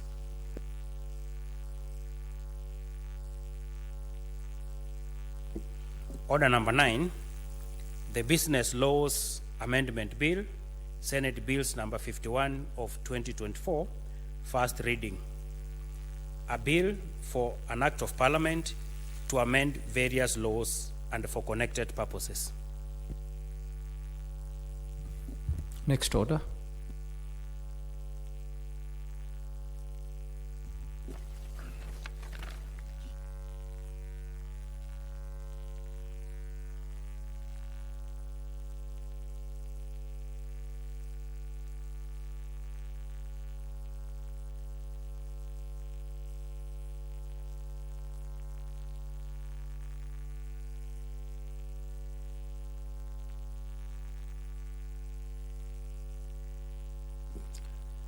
Order number 10, the Public Fundraising Appeals Bill, Senate Bills number 36 of 2024, second reading, division. We're going to rearrange the order paper and defer order number 10, 11, 12, 13, 14, and 15. Next order.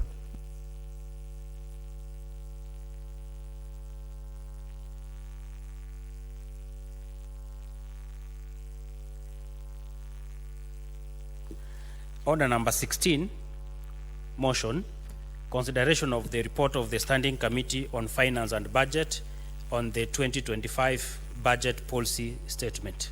Resumption of debate.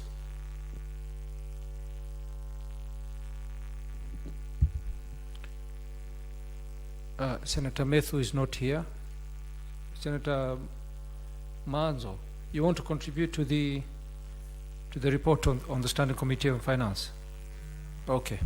I have not contributed, and thank you, Mr. Speaker, for giving me an opportunity to contribute on the policy statement, which is which informs the law relating to budgeting and the finance bills. Mr. Speaker, I would like to state that having a policy statement is very important because it gives the grounds as to how we are going to handle the matters thereafter, and how the finances are going to be dealt with. The Senate mainly deals with what is going to be devolved, Mr. Speaker, and I want to state that devolution has gone through a lot of challenges. Although the monies going to the counties have been reported not absorbed as quickly as it should be, Mr. Speaker, some of the challenges need to be noted as to why governors are not absorbing all the monies in good time. Is it procurement challenges, or what challenges they are going through? We expect the monies which have given the governors, which is not even a lot of money, which should actually be increased, has not been absorbed quickly, and yet when you go to the counties, you can see undone roads, you can see water systems which are still not being connected. Definitely there is a lot of work to be done by the counties which has not been noted at the grassroots level. Therefore, it is important that when we make this statement, policy statement, and go on to implement the finance bill, and go on to do the division of revenue bill, we make sure that counties have good money, and we make sure also the monies are spent as a Senate and spent well. One of the biggest challenges has been corruption, skilled procurements, and again also serious pending bills at the counties and the national level.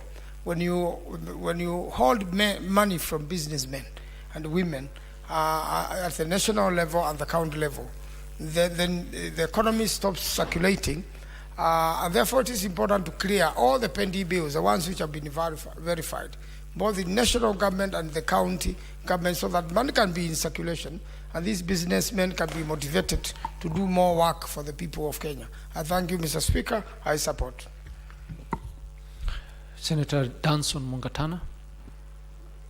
Mr. Speaker, I want to thank you for giving me the opportunity to make my contribution on the report of the Senate Finance Committee on the budget policy statement. Mr. Speaker, many years ago, when we used to be in the National Assembly, we never had opportunity to interrogate the priorities of government. But the new Public Finance Management Act, which came after we left the other house, has made it clear under Section 35 that a budget policy statement must be brought before the actual estimates are brought. And when this budget policy statement comes, it outlines the priorities that the government or the administration that is in power is supposed to set up and what we should roughly expect when the actual estimates come with the details of how monies are supposed to be raised and how monies are supposed to be spent. Mr. Speaker, I did not want to be long, but I wanted to mention two things that are not reflected in this budgetary policy statement. And Mr. Speaker, the budget policy statement estimates that there will be a growth of revenue by about 10%. So that, Mr. Speaker, ordinary revenue is supposed to raise by about 259 billion, which is about 10% of what was raised last year. The surprising thing, Mr. Speaker, is that there is no correspondent growth in the allocation that is supposed to go to county governments. So the question then begs, are county governments inferior to the national government? And the Constitution has given us a very clear answer that these are two levels of government, and none is superior to the other, but both have different functions with different mandates to execute those functions. Mr. Speaker, we have said many times here that the National Treasury seems to be working only for the national government.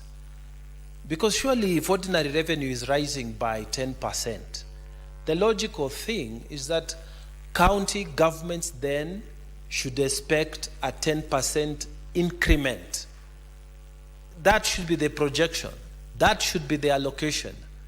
But that is not what is reflected in this budget policy statement. Mr. Speaker, that's why I have argued, and I think we need to really push this, that we should have two separate treasuries. When money is collected, it should be split automatically. The percentage that is going to counties must go there, and the percentage that is going to the national government must go there. But this budget policy statement is only serving the purpose of the national treasury. So, Mr. Speaker, I think we need to interrogate this and ask ourselves, is this budget policy statement actually also helping or recognizing that county governments also need an equivalent amount in terms of projected increment of ordinary revenue? So, Mr. Speaker, I suggest that this bit be looked at afresh. Our mandate as senators is to fight for these county governments, because we have come from a history where the first president of this republic, when he wanted to finish up with Majimbo governments, which were an equivalent of the counties that we have now, what he did was to first of all deal with the Senate, finish up with it by making it come together with the National Assembly. And when they absorbed this, there were no noises going, fighting for resources for the Majimbo governments. Then, Mr. Speaker, the Majimbo governments died a natural death. If that hadn't happened, Mr. Speaker, if that had not occurred those more than 50 years ago, then, Mr. Speaker, we would not be talking of only one trunk road in the entire Tana River County. We would not be talking of segregation in terms of development for the Asal regions, because we would have had our own Majimbo, senators would have been fighting for our own resources, and maybe would be having as good schools as they are in other regions, as a better road network as they are in other regions. title deeds being as available in those our areas as they are in other regions. Because, Mr. Speaker, the segregation and the discrimination that these regions have suffered is because of that decision at that time. So, Mr. Speaker, we want to be very clear that this budget policy statement seems to be favoring only the national government. So if there's 10% increment, the correct thing to do is to also state it very clearly that there will be at least in the minimum an expected 10% increment to the counties. And Mr. Speaker, the other second thing I wanted to focus on is that in December 2024, the Intergovernmental Relations Technical Committee identified and delineated and transferred several functions to the county governments. However, the budget policy statement of 2025 that we are debating now does not give any framework for allocating and transferring resources to those functions that were allocated or transferred to county governments. So again, Mr. Speaker, you can see that this budget policy statement is not reflective of the interests of the counties. The thinking in the Treasury, Mr. Speaker, is still only serving the national government. And those listening to me in Kenya, I'm calling for a clear separation of powers. When Kenya Revenue Authority raises money, we should take the money for the national government to a separate treasury from the money that is supposed to be to county governments. If this doesn't happen, Mr. Speaker, this kind of attitude will continue. The Intergovernmental Committee sits down and delineates functions. And they say, okay, these ones we are taking away from national government and we are giving to county, and then there's no funds that follow. What kind of thinking is this? That the budget policy statement is not reflecting the simple principle that funds or resources follow the function. If these functions have been transferred, why isn't there a process or a framework that has been shown clearly in this budget policy statement? I have a lot of respect for the current Treasury Secretary, Honorable Mbadi. And my prayer is that he will not go there and be surrounded by people who think that it was a mistake to create counties. And I want to remind Honorable Bandi that he himself ran or intended to run for a county government position as a governor before he came as a nominated member here. So as he sits there, he should rearrange those people who serve in the treasury. We need people who are also pro-devolution, people who will protect devolution. In fact, the Senate should be given an opportunity to nominate people who will be working as advisors in that ministry. Because it seems the people who are presenting this budget policy statement did not consult at all or did not care to hear the views of those of us who are in the devolution family. Mr. Speaker, yesterday there was a lot of hullabaloo from another member of the devolution family, the County Assemblies Forum. And they were raising issues because some of the promises that were given in terms of the financial emoluments that they expected are not reflected in this budget policy statement, and which means they are not priorities. They are not strategies that have been prioritized. And those promises to help our MCAs who have been degraded from their job positions they used to have in the previous election, the previous government. You know, an MCA who was serving in the last election before this one was earning better than the MCA who is earning now. And we cannot celebrate when we see another member of the devolution family suffering. It is our responsibility to raise these issues and continue raising them. Why? Because when you look at that treasury, Mr. Speaker, that treasury is not friendly to devolution. That treasury thinks that our county assembly forum should not be given any more money. That treasury thinks that the devolution family is a drain on the treasury. They don't think that when you increase funds or you take the funds to follow the function, they don't think that it's an investment in this country. They think it is better to add more money to security, more money to international relations, but they don't think it's important to send money to the devolution family. Mr. Speaker, we must call out Treasury for what it is.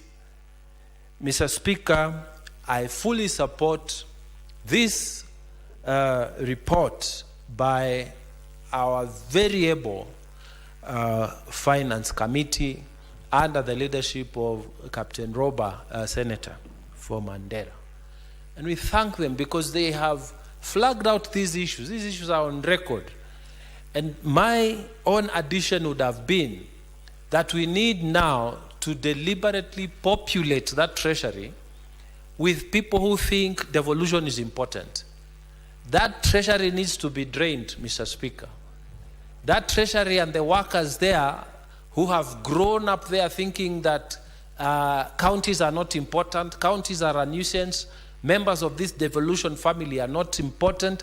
Mr. Speaker, that treasury needs to be drained. You cannot devolve functions and then you don't give money to the governors to execute those functions. Mr. Speaker, I beg to support. Thank you. Thank you, Senator.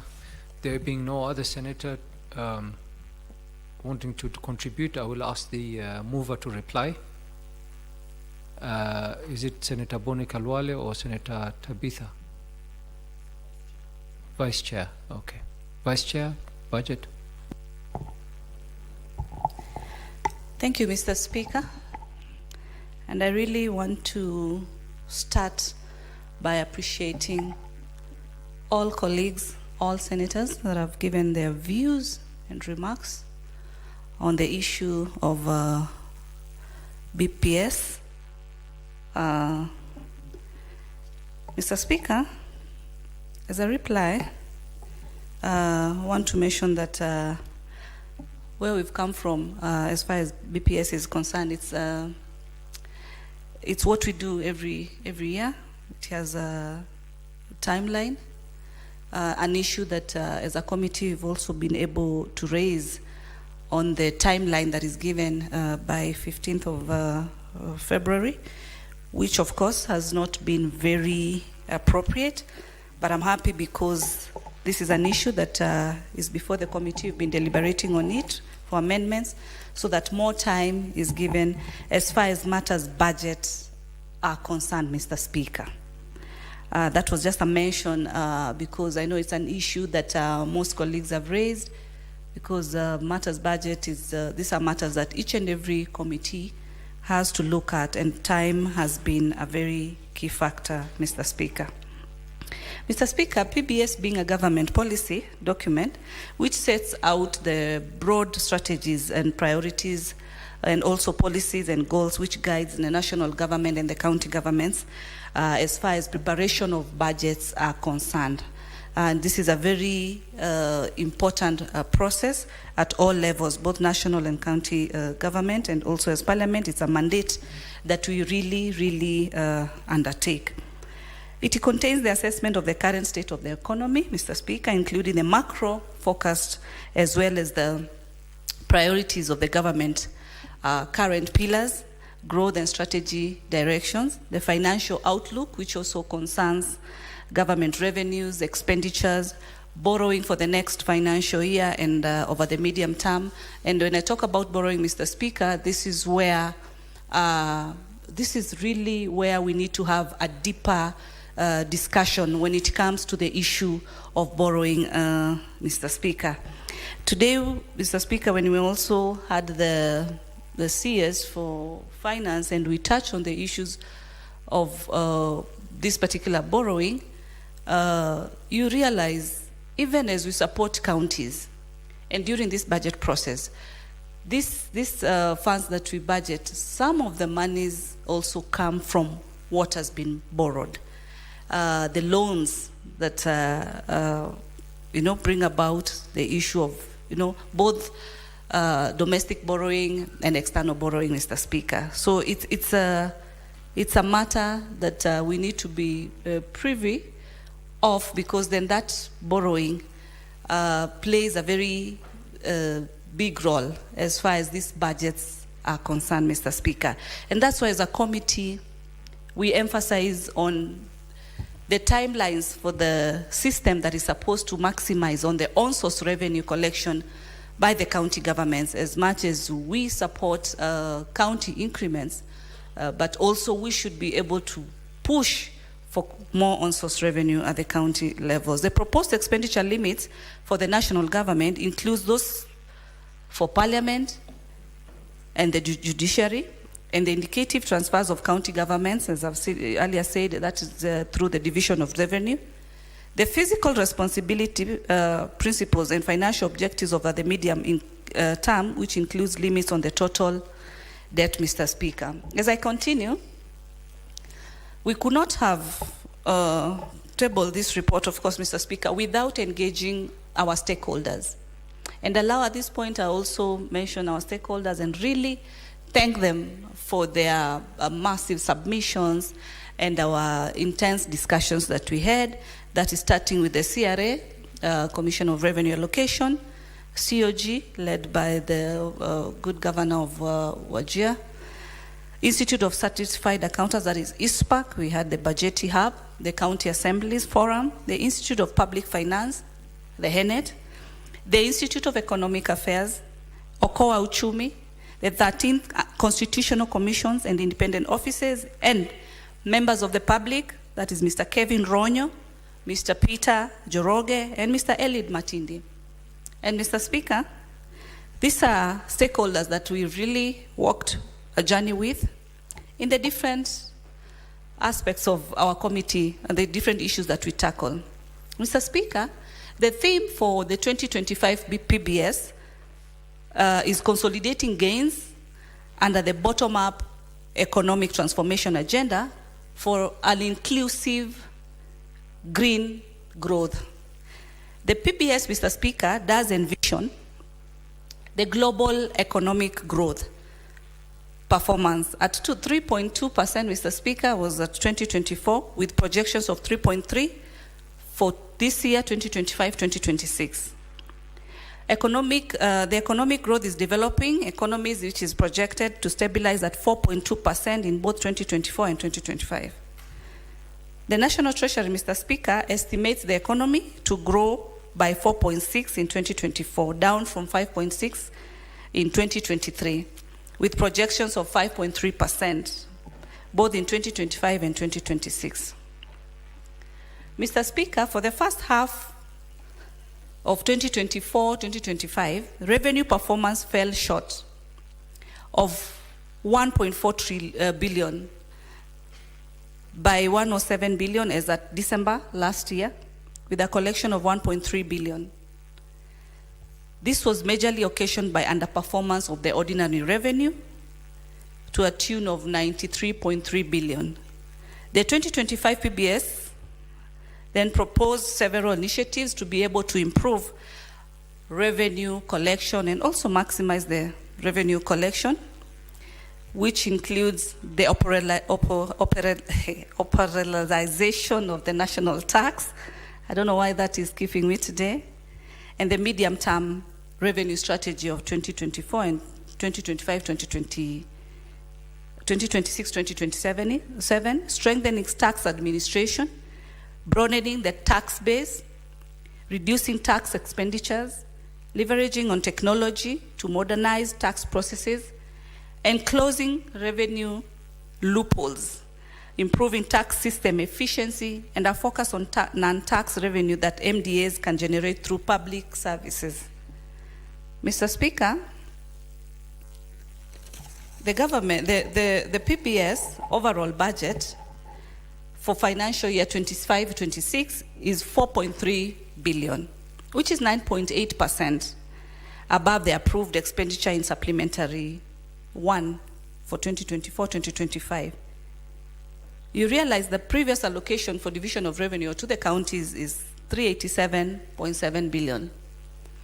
From our last year proposal of around 410, which was occasioned by the demonstrations that took place on refusal for the finance bill then, and this prompted that this budget then for the county, the allocation for the county was then affected, which now reduced to the 387.7, Mr. Speaker.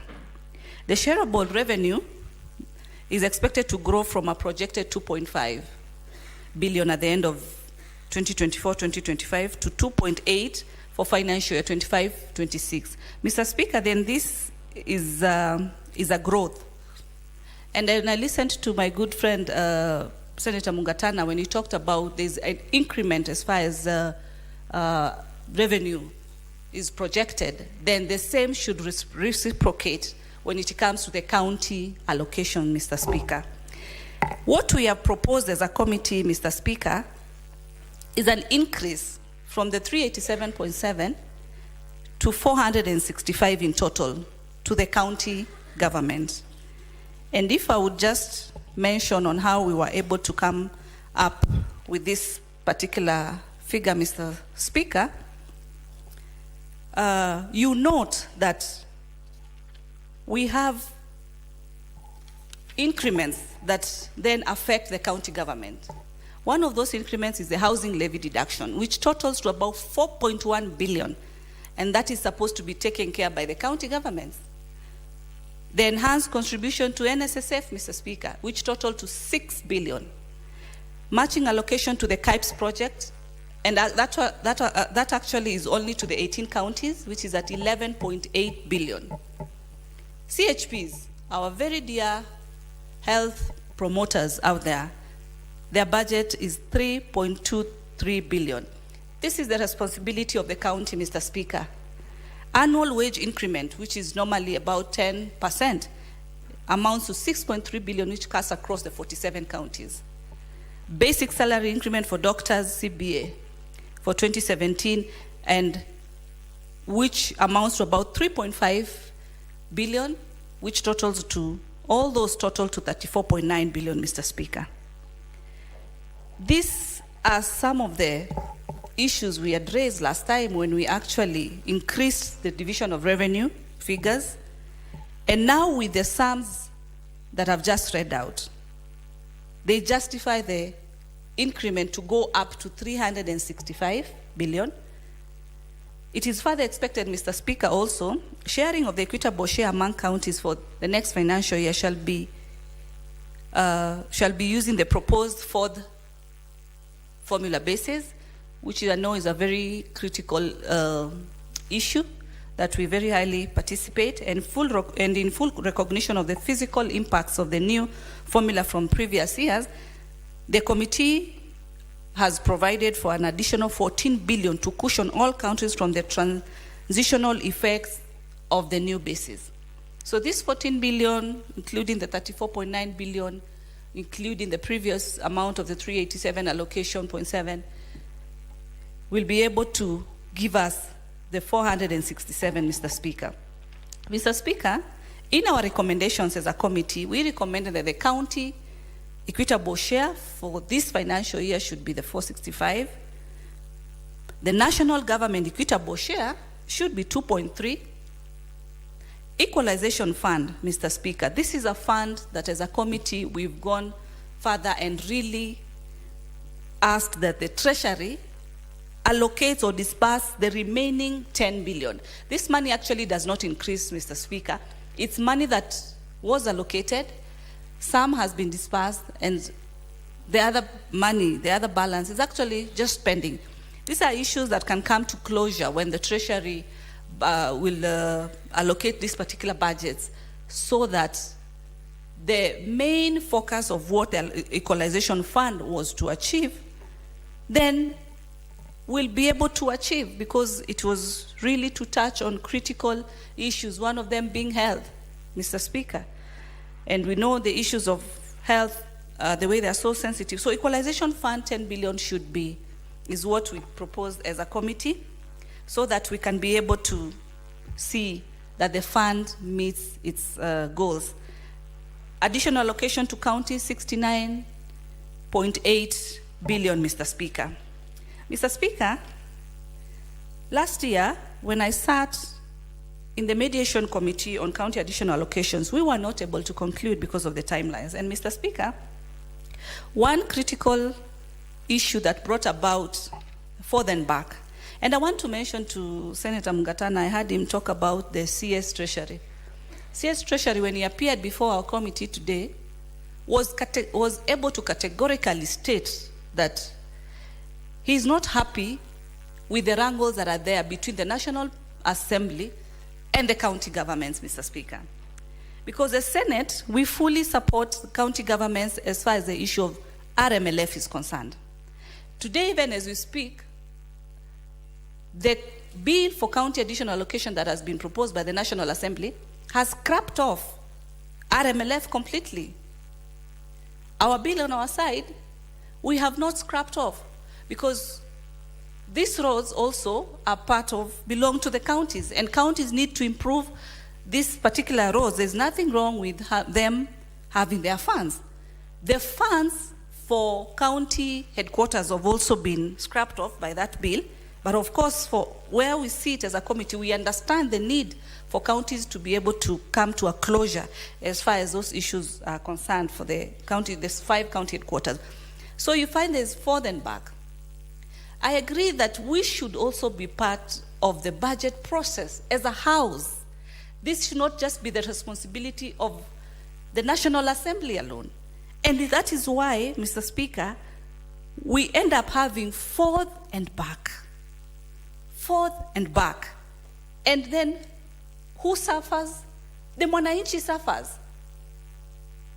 There's a saying in Swahili, wakati fahari wawili wanapigana nyasi ndio inaumia, Mr. Speaker. I hope I've said it correctly. And it is a high time that when it comes to these budgetary issues, the funds for the devolved functions should just be left for devolved functions. We had to query a whopping 29 billion, Mr. Speaker, on the health sector that has been transferred to the Ministry of Health directly, and these are functions for the county government. Improvement of different facilities, Mr. Speaker. These are monies that we should be able to see being budgeted for all the staff, all the medical staff. The legacy that should be left for the Ministry of Health when it comes to matters of health should not be the beautiful buildings which are well painted, well structured. It should be the personnel. What is the point of getting into a very smart, well-equipped hospital, And I wonder who knows when they'll be sick. Who knows when they'll need to get to hospital? Who knows? Is there a calendar? Is there a date? Is there, a specific timeline? No one knows. The most important team, in this budgeting, we should be able to see that the personnel, the staff, are supported by their remunerations being paid and being paid on time. The issues of us seeing doctors, health workers, each and every week they're on strike. And up and including today, Mr. Speaker, they still approach the gates of Parliament. How can we be discussing billions? Billions. Yet the medical staff remunerations are still due or are still pending. Gratuity issues that you look at how much budget is needed. Where I sit today also in the health committee, we were looking at how much is needed to pay the UHC workers. And remember, these workers were the ones who are on the front line during the time of COVID, when you and me were told to lock ourselves in the house, keep distance, to be safe. But they were bold enough to be on the front line, to be able to stand for this country, Mr. Speaker. And the budget that is needed to meet what they keep on carrying placards every day is just about 4 billion, Mr. Speaker. It's about just 4 billion. I'm happy of seeing the budget that even the CS was able to state that medical practitioners, the 2017 CBA was agreed, this money was budgeted for, because it's budgeted for actually in this financial year about 1.7 billion and all that. But you see, when it comes to the medical space, the medical industry, there should not be a separation of this cadre of a medical worker or this cadre. They are all important and they play key roles in this country. So when it comes to these budgets, it should be fair. Let the counties get what they need to get. The issue of on-source, as I mentioned earlier, Mr. Speaker, it's an issue that also the county governments should be able to speed up so that we have a uniform system that helps collect on-source revenue. We stop depending on the national government. We are concerned. I know there was a time the president proposed a team to be able to look at the audit issues as far as debt is concerned. Politics led the day when that proposal came. But I'm sure, and as the minister mentioned today, that the Auditor General Office will be able to look into this so that Kenyans will be able to know what is the debt, to what level it is, and also how to reduce on this debt so as to improve on our own source revenue. And I want to encourage governors and county governments, as much as Senate fights for you for more allocation, additional allocation, work on reducing your pending bills. It is so painful as we push for more funding to the counties, but the pending bills are increasing each and every year. What are we doing to our Kenyans? The cry that is out there, Mr. Speaker, for Kenyans is the economy, is a situation that we are, that is currently in place because money is not moving.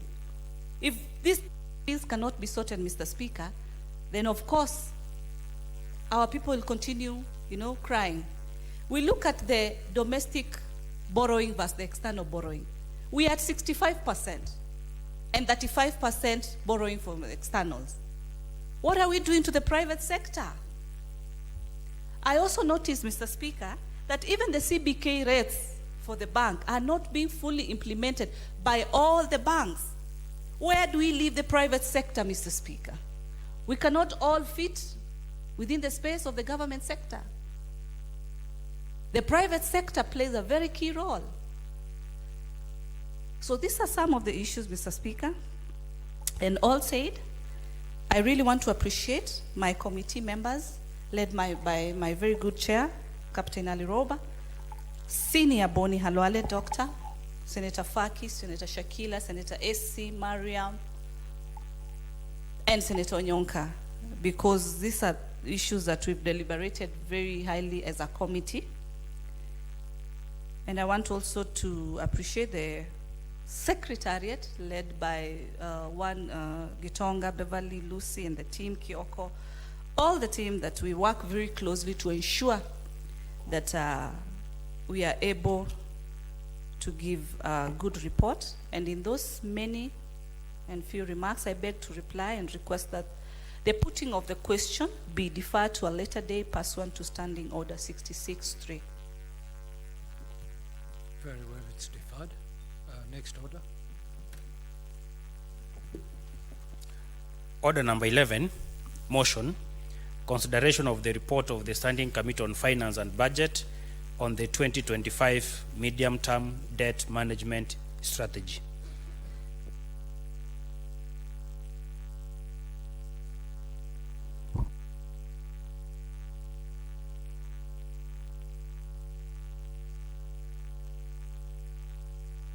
Senator Boni Kalwale.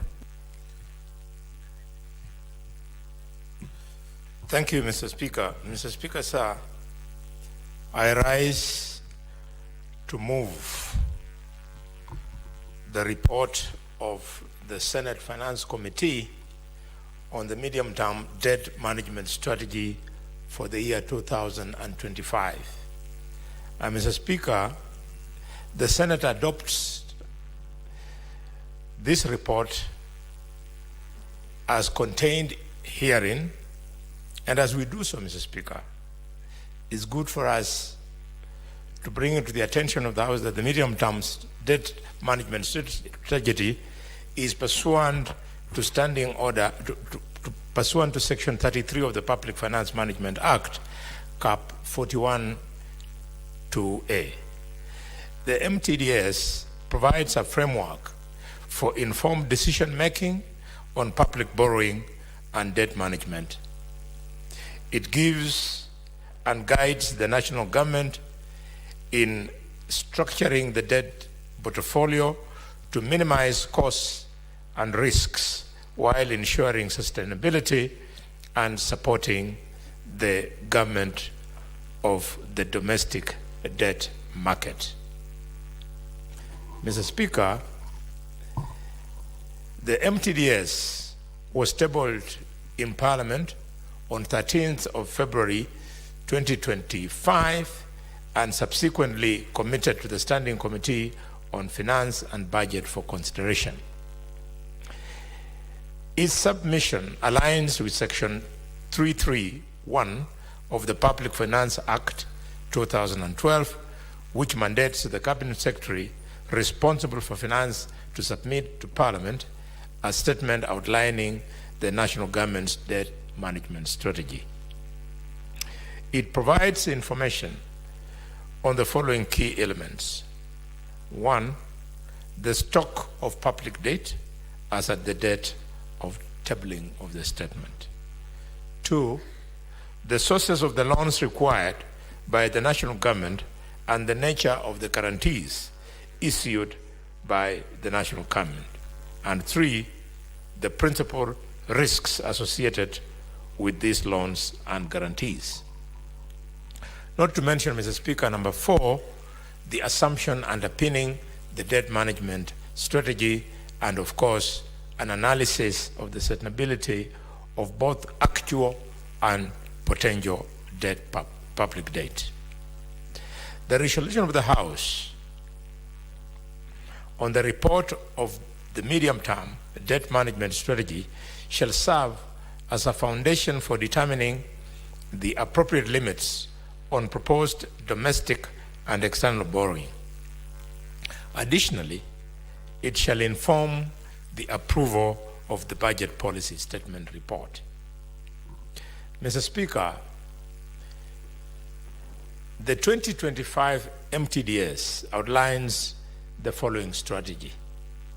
A gross financing ratio of 25 to 75 for external and domestic borrowing respectively, and 2, a net financing strategy of 35 to 65 for external and domestic finance respectively.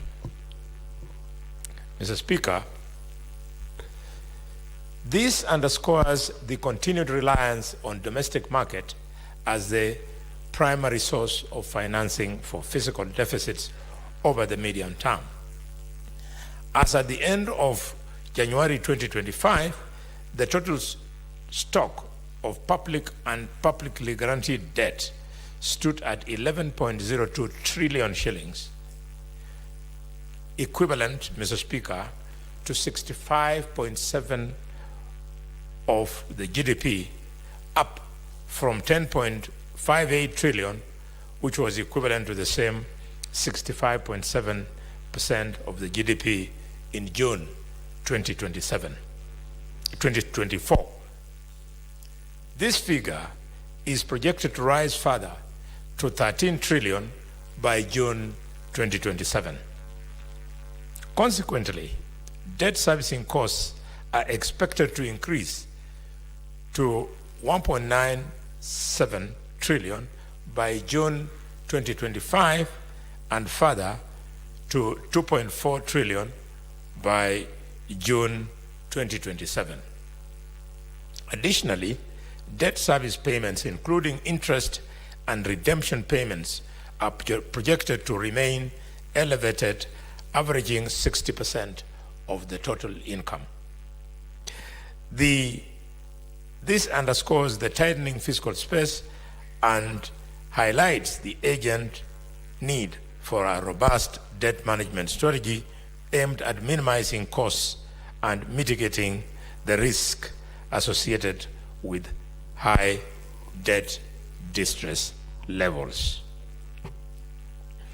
Mr. Speaker, in reviewing the 2025 MTDS, my committee engaged with the key stakeholders, including the Commission on Revenue Allocation, the Institute of Certified Public Accountants of Kenya, the Council of Governors, the County Assemblies Forum, Budgeti Hub, the Institute of Public Finance, the Institute of Social Accountability, Office of the Auditor General, Okoa Uchumi, Mr. Kelvin Ronyo, and the Institute of Economic Affairs. The committee held a total of 10 sittings while processing this MTDS. Additionally, in adherence to Article 201A of the Constitution, the Senate conducted public participation on the 2025 MTDS through a call for submission of memoranda. Mr. Speaker, sir, arising from these consultative engagements, the committee made several recommendations which included the following. One, noting that as of June 2024, Kenya's public debt stood at 10.58 trillion, equivalent to 63% in present value.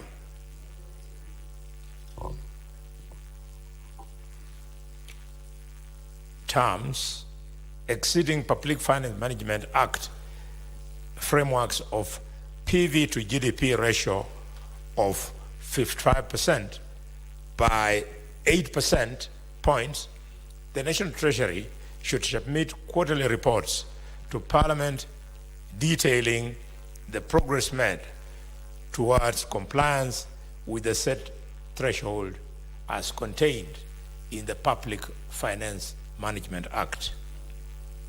Two, that the National Treasury, Central Bank of Kenya, and Controller Budget should fully automate the withdrawal of debt service payments from the Consolidated Fund by 31st May 2025. And that additionally, an interagency report on the implementation status of these recommendations should be submitted to Parliament 15 days after the 31st of May 2025. Three, that to enhance financial controls, improve accuracy and timelines of public debt statistics, and strengthen decision-making for greater transparency and accountability, the National Treasury should integrate the public debt management system with integrated financial management system, IFMIS, by May 31st, 2025, and submit a report to Parliament within 15 days of implementation. 4, that to enhance transparency and accountability in anticipated increase in domestic borrowing, the National Treasury should within 60 days, 1, establish a working committee to develop criteria for assessing the effective utilization of borrowed funds by ministries, departments, and agencies, and establish the Registrar of Government Securities in accordance with Section 55 of the Public Management Finance Act. And that 2, it should ensure that the debt register records comprehensive details on the utilization of borrowed funds, including specific breakdown of projects financed through the proceeds of infrastructure bonds. E, that the National Treasury should establish a multi-agency committee comprising of representatives from the National Treasury, the Central Bank of Kenya, and the Control of Budget to review the public debt procurement process and, Madam Speaker, assess the utilization of borrowed funds. The committee should report to the Senate within 60 days. To mitigate the impact of high debt service costs, the National Treasury should ensure efficient resource utilization, prioritize investments in high-impact sectors, and enhance the timely implementation of projects and programs. Allow me, Madam Chair, Madam Speaker, to make a few remarks on the financial recommendations that we made as a committee. That the fiscal deficit target for the medium term is approved and set at 4.6% of the GDP for the financial year 2025-2026, and at 3.8% of the GDP for the financial year 2026-2027, and at 3.5% of the GDP for the financial year 2027-2028, in line with the fiscal consolidation path, and that the country's borrowing strategy is approved at 35% for the net external borrowing and 65% for the net domestic borrowing, as contained in the 2025 midterm debt management strategy. Finally, Madam Speaker, I'd like to appreciate stakeholders who appreciated our work and appeared before the committee or submitted memoranda on the 2025 MTDS, and I also appreciate members of the committee on finance and budget for their commitment and dedication to complete the task. I also wish to appreciate the Office of the Speaker and the Office of the Clerk for facilitating the committee in executing its mandate.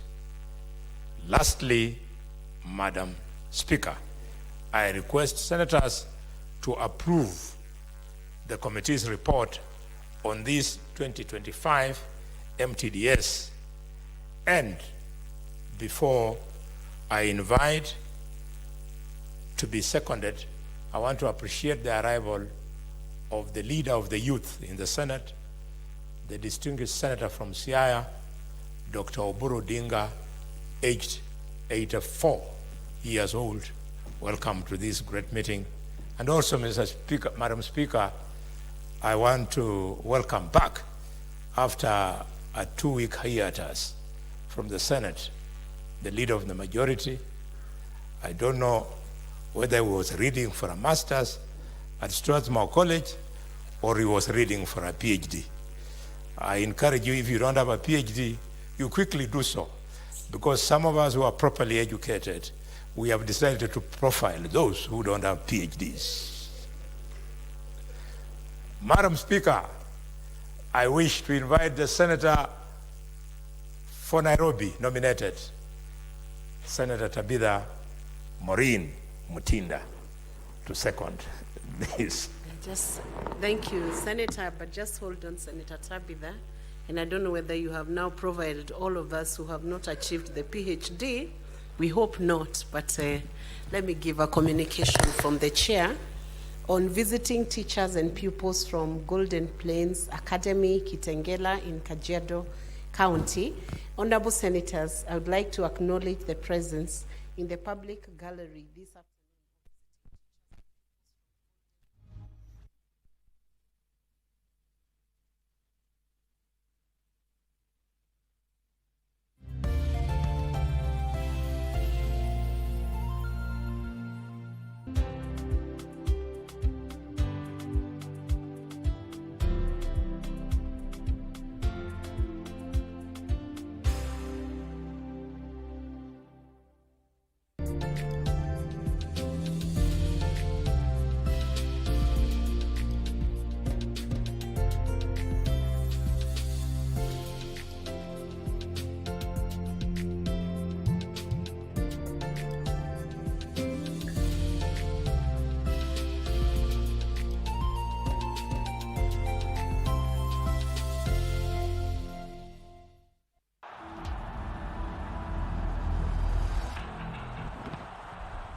The race for the cherished FIFA World Cup 2026 lot is heating up. Olunga, the captain, he plays the right ball inside. Good first touch. They change the lines as Aubameyang gets in behind here. A great opportunity for Aubameyang, and it's off the post. Lined up on match day 6, Group F is Kenya against Gabon on Sunday, 23rd March at 4 p.m. from Nyayo National Stadium. Comes back into the air, the keeper's come a long way off his line and he's missed it. And that's the opener for Kenya. With a new sheriff in town, don't miss this historic Africa qualifier duel, live and exclusive on KBC Channel 1, your true sports partner.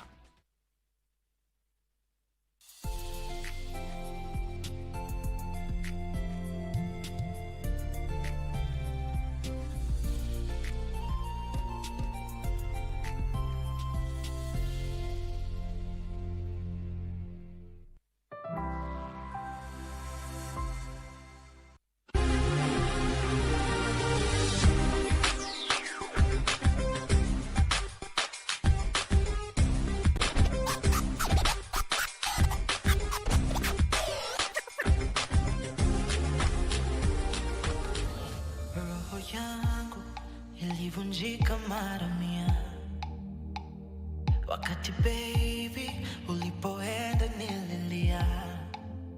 I miss you, msalimie mama we. Hapa nilipo sina shida, niko sawa. Kila siku baby nikipiga simu moyo unatulia, sihitaji kitu. You were forever in my brain. Oh baby, won't you come my way?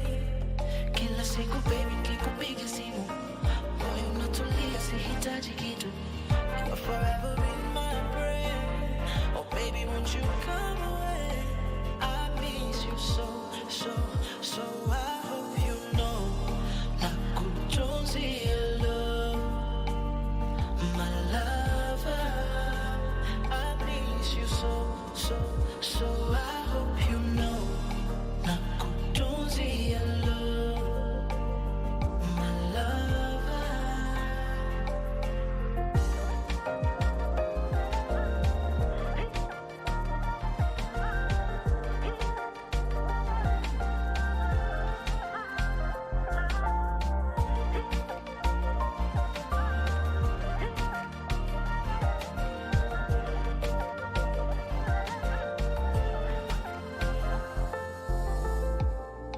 And I hope to make you mine. I'll do it right, suit it up, right by your side. I'll sing your favorite song, write you 1,000 more. All our life, kila siku baby ukipiga simu moyo unatulia, sihitaji kitu. You are forever in my brain. baby, won't you come my way? Kila siku baby, ukipiga simu moyo unatulia, sihitaji kitu. You are forever in my brain. Baby, won't you come my way? I miss you so. I hope you know nakutunzia your love, my lover. I miss you so. Every time you phone, I'll be calling, 'cause you know I can control it. I'm falling harder. Nasiju hivi lofanya, umeniweza kifala. So hold my hand, baby, don't be scared, just hold my hand. I want everybody to understand that I finally found me a man. Though I should notice this, I've tried so hard to control it, but I don't mind if they notice. Yeah, I'll be alright if you hold me. Yeah. Please, you got something I need. A love so good I would beg for it. Nitaomba beg for it. Why don't you see?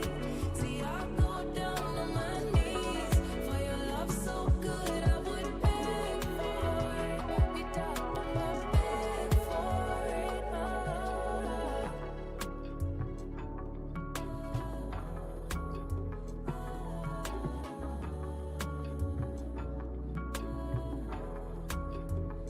I won't deny you've been running through my mind all night.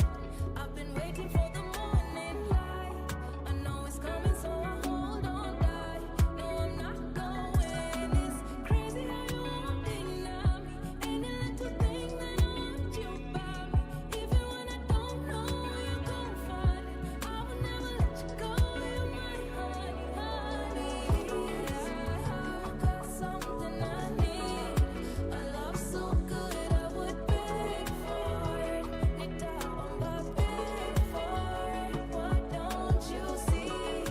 See, I go down on my knees for your love so good I would beg for it. Nitaomba beg for it.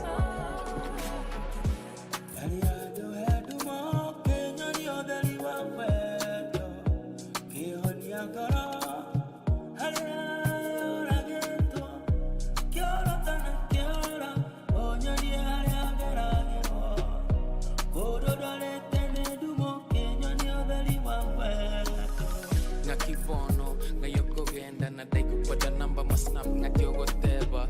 Let's connect, how you feeling? Nina wifi kijani, nina ngwaka na kiwine, we can get high. Ama tubanje juu ya nini? What you into? Niko na shoulder unaweza lean on, what you been through? Nasikia huko street siku fiti, avocado zinafinya finya sana, shika pink. Where do you walk different kiwedo to connect our internet online. Where do you walk different kiwedo to connect our internet online. Nivunje moyo, penzi lako lanijaza roho. The rhythm and the beat in my heart. Kwako girl, I'm loyal. Penzi lako lanijaza moyo. The rhythm and the beat in my heart. Taigwa, mwedwa, dide dona, ugenda dirona, puma, waka, my life has been better. Taigwa, mwedwa, dide dona, ugenda dirona, puma, waka, my life has been better. Where do you walk different kiwedo to connect our internet online. Where do you walk different kiwedo to connect our internet online. Deni sijalipa, niko na dues. Machungu niko nayo when you got the juice. Simu pia hushiki, kodi pia natesekea mwiki. Nangoja ufiki, niambie utakuja lini. I don't wanna wait for too long. Kwa moyo nimekuthamini, amini. hope you're listening to my song. Niambie utakuja lini, lini, lini. I don't wanna wait for too long. Kwa moyo nimekuthamini, amini. Hope you're listening to my song. Ni wewe ndo nakufa na wewe. This love is too much. Ni wewe ndo nakufa na wewe. This love is too much. Ni wewe ndo nakufa na wewe. This love is too much. Ni wewe ndo nakufa na wewe. This love is too much. My friends so nani show tutaachana tu. But meditate wewe ndo naona tu. Napitia my pressure girl I'm passing through. Na love yangu kwako mimi nasema true. Kanyashi niko area na kuweka juu. Ermini kuwe chini we ukai juu. Good vibes don't nakwambia cause I want you. I wanna love you like I'll never do. Kanyashi niko area na kuweka juu. Ermini kuwe chini we ukai juu. Good vibes don't nakwambia cause I want you. I wanna love you like I'll never do. Ni wewe ndo nakufa na wewe. This love is too much. Ni wewe ndo nakufa na wewe. This love is too much. Ni wewe ndo nakufa na wewe.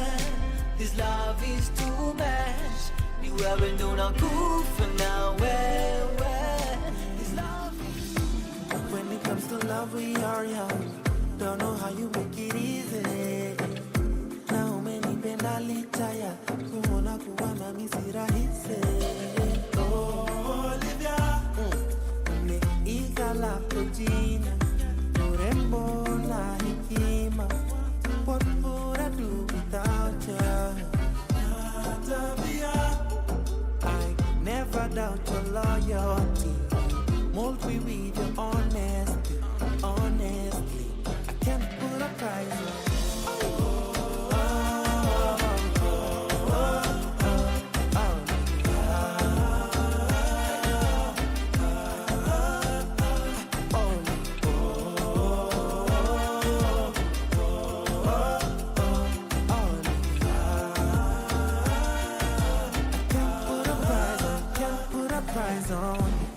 All of my time used to be spent on everything.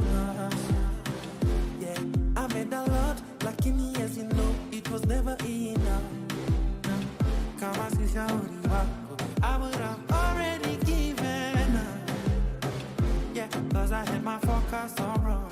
You made me believe in what I knew, but it got for so long. Olivia, ikala kutina, urembo na hekima.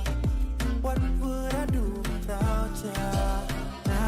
Tabia, I never doubt your loyalty. Mold me with your honesty, honestly. I can't put a price on.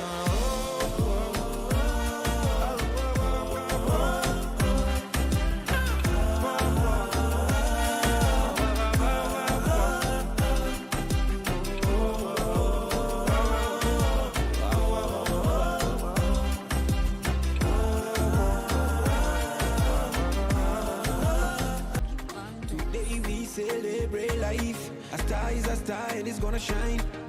Through the storms we survive. A star gonna fall, a star is gonna rise. A star is forever, legends never die. We gonna party till the sunrise. From long time ago when I was a little picnic, mama told me I'm gonna be a star. Now girls wanna love me and girls wanna kiss me. I represent for the ghetto youth, kila kona ya mtaa. Machimbo tough ghetto know who I am. You swear you passed me, then why are you dissing? Forever, diamonds forever. We shine forever. Diamonds forever. Forever young, forever young. Hey, my lungs is all I need. I don't need much to be happy. A little drink is all I need, and some company. It's vibes on vibes. I'm feeling walking with you tonight. Don't you leave my side. When it comes to you, I can never waste no time. I can never let love pass us by. If you want me, baby, it's now and forever. When it comes to you, I can never waste no time. I can never let love pass us by. If you want me, baby, it's now and forever. Forever. Diamonds are forever. Forever. Diamonds are forever. Forever young. Umenidunga kisu kikali na hisi kama sitopona mama. Si baridi, si joto mina hisi homa. Yeah. Maumivu, kumbe kushe bila wewe misiko sawa. Upake umezidi, najitahidi, naona nitapagawa. Ivumili ukaidi, ulijitahidi, hakimwaya, nina roho mbaya. Kuwa na imani, turudiane si kama zamani. Nimekoma, nimekubali, sitopoteza tena ramani. Nimesoma, mimi na wewe hadi paradiso, kitutenganisha kifo. Mimi na wewe hadi mwisho. Nikikuona moyo pa pa, unadunda kama speaker pa pa. Mbali tumetoka fa fa. Fa fa. Jeje kidogo, aye sikuachi hata kidogo. Mvunye nazi kwenye njia pa kidogo. Sikuachi hata kidogo. Kidogo, kidogo, kidogo. Sikuachi hata kidogo. Mimi na wewe hadi mwisho barabara. Kidogo. Sikuachi hata kidogo.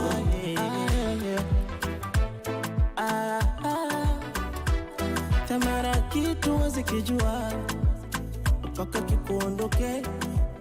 Alizibiki lako pengo mama, naomba urege. Ukanyahidi kwenye jua mvua, ningebaki nawe. Nimetanga na jua, sijapata kama wewe. Nijaribu kunywa pombe nikusahau, pombe nikilewa uko ndani ya damu. Na wa mnyonge najisahau. Yeah, kumbe maisha hayaendi bila wewe. Kumbe maisha hayaendi bila wewe. Mimi na wewe hadi paradiso, kitutenganisha kifo. Mimi na wewe nilikutana naye Kilimani, Nairobi 2015. Kibaridi cha asubuhi, kijua faniso kikali saa 5. Nairobi 2015. Nikamchagua yeye katikati ya wenzake watano. Nikamuomba kanio namba, moyoni Mungu nikampa moja. She's my number moja. Nikamuomba kaniomba namba, moyoni Mungu nikampa moja. Now she's my number moja. Yani namaanisha kwamba ndo tushawana.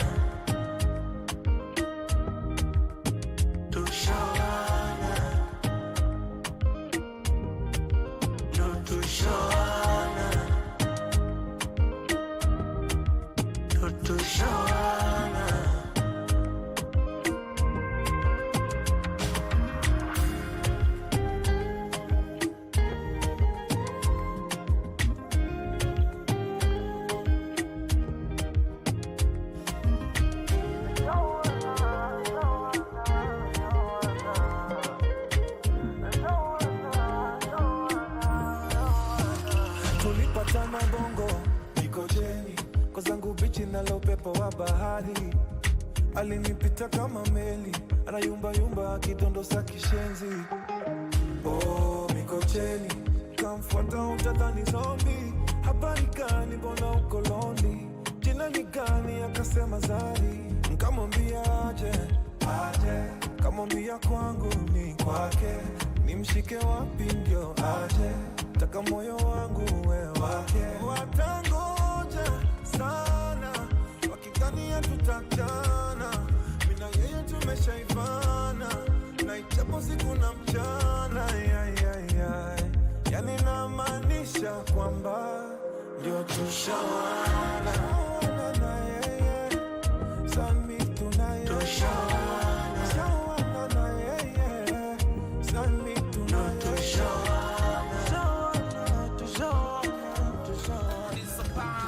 Shemko, shemeji, inga kuone wendo mwenyeji. Shemko ni wendo shemeji, ona tumepata shemeji. Do yo, and do yo yo, do yo, shemeji. Do yo, jamani do yo yo, do yo, mwenyeji. Ameshapitia drama mpaka ilipofika nyinyi kupatana. Ashakuwa na good, ashakuwa na bad, ashadet madem kilai na ikashindikana. Sawendo shemela ex wa mikosi tulishamkemea. Wendo si tuko na hope tamwelewa, na hapa kuna cha kuforce unaolewa. Wendo shemko shemeji, inga kuone wendo mwenyeji. Shemko ni wendo shemeji, ona tumepata shemeji. Do yo, and do yo yo, do yo, shemeji. Do yo, jamani do yo yo, do yo, mwenyeji.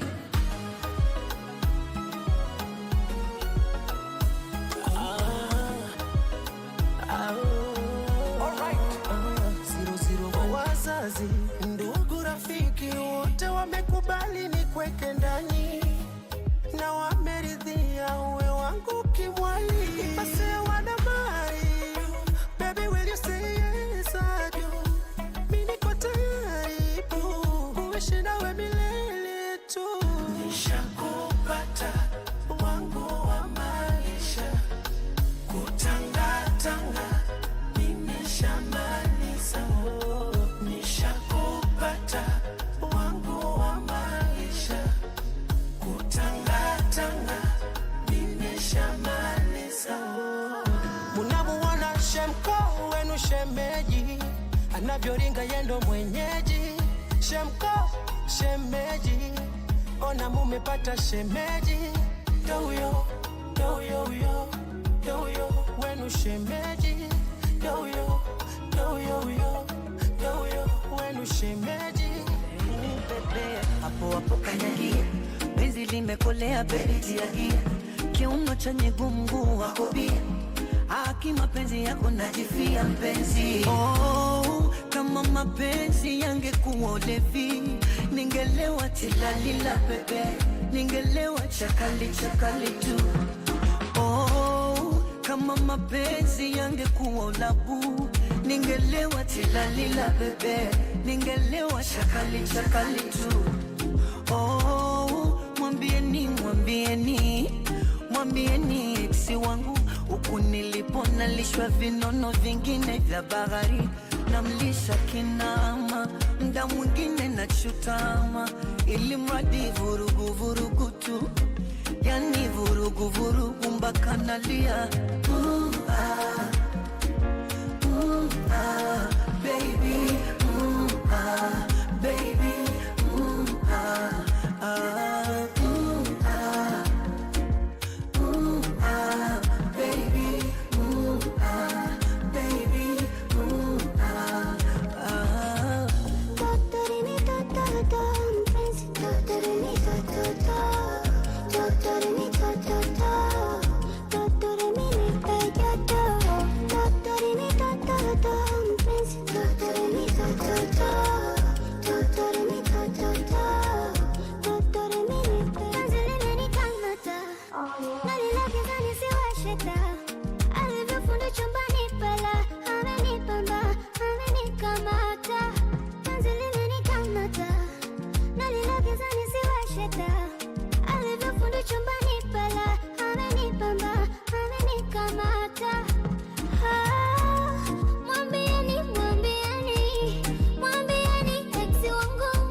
simu, kila unaponipa mama naguna kabubu because of you.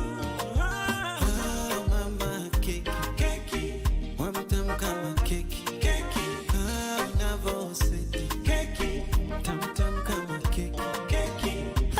Mama keki, kwangu baby na kumedi, napenda vile unaseti, we mtamu kama keki. Usiku joto tu, hata sitaki blanketi, nipe kwa fujo tu, napenda unavoseti.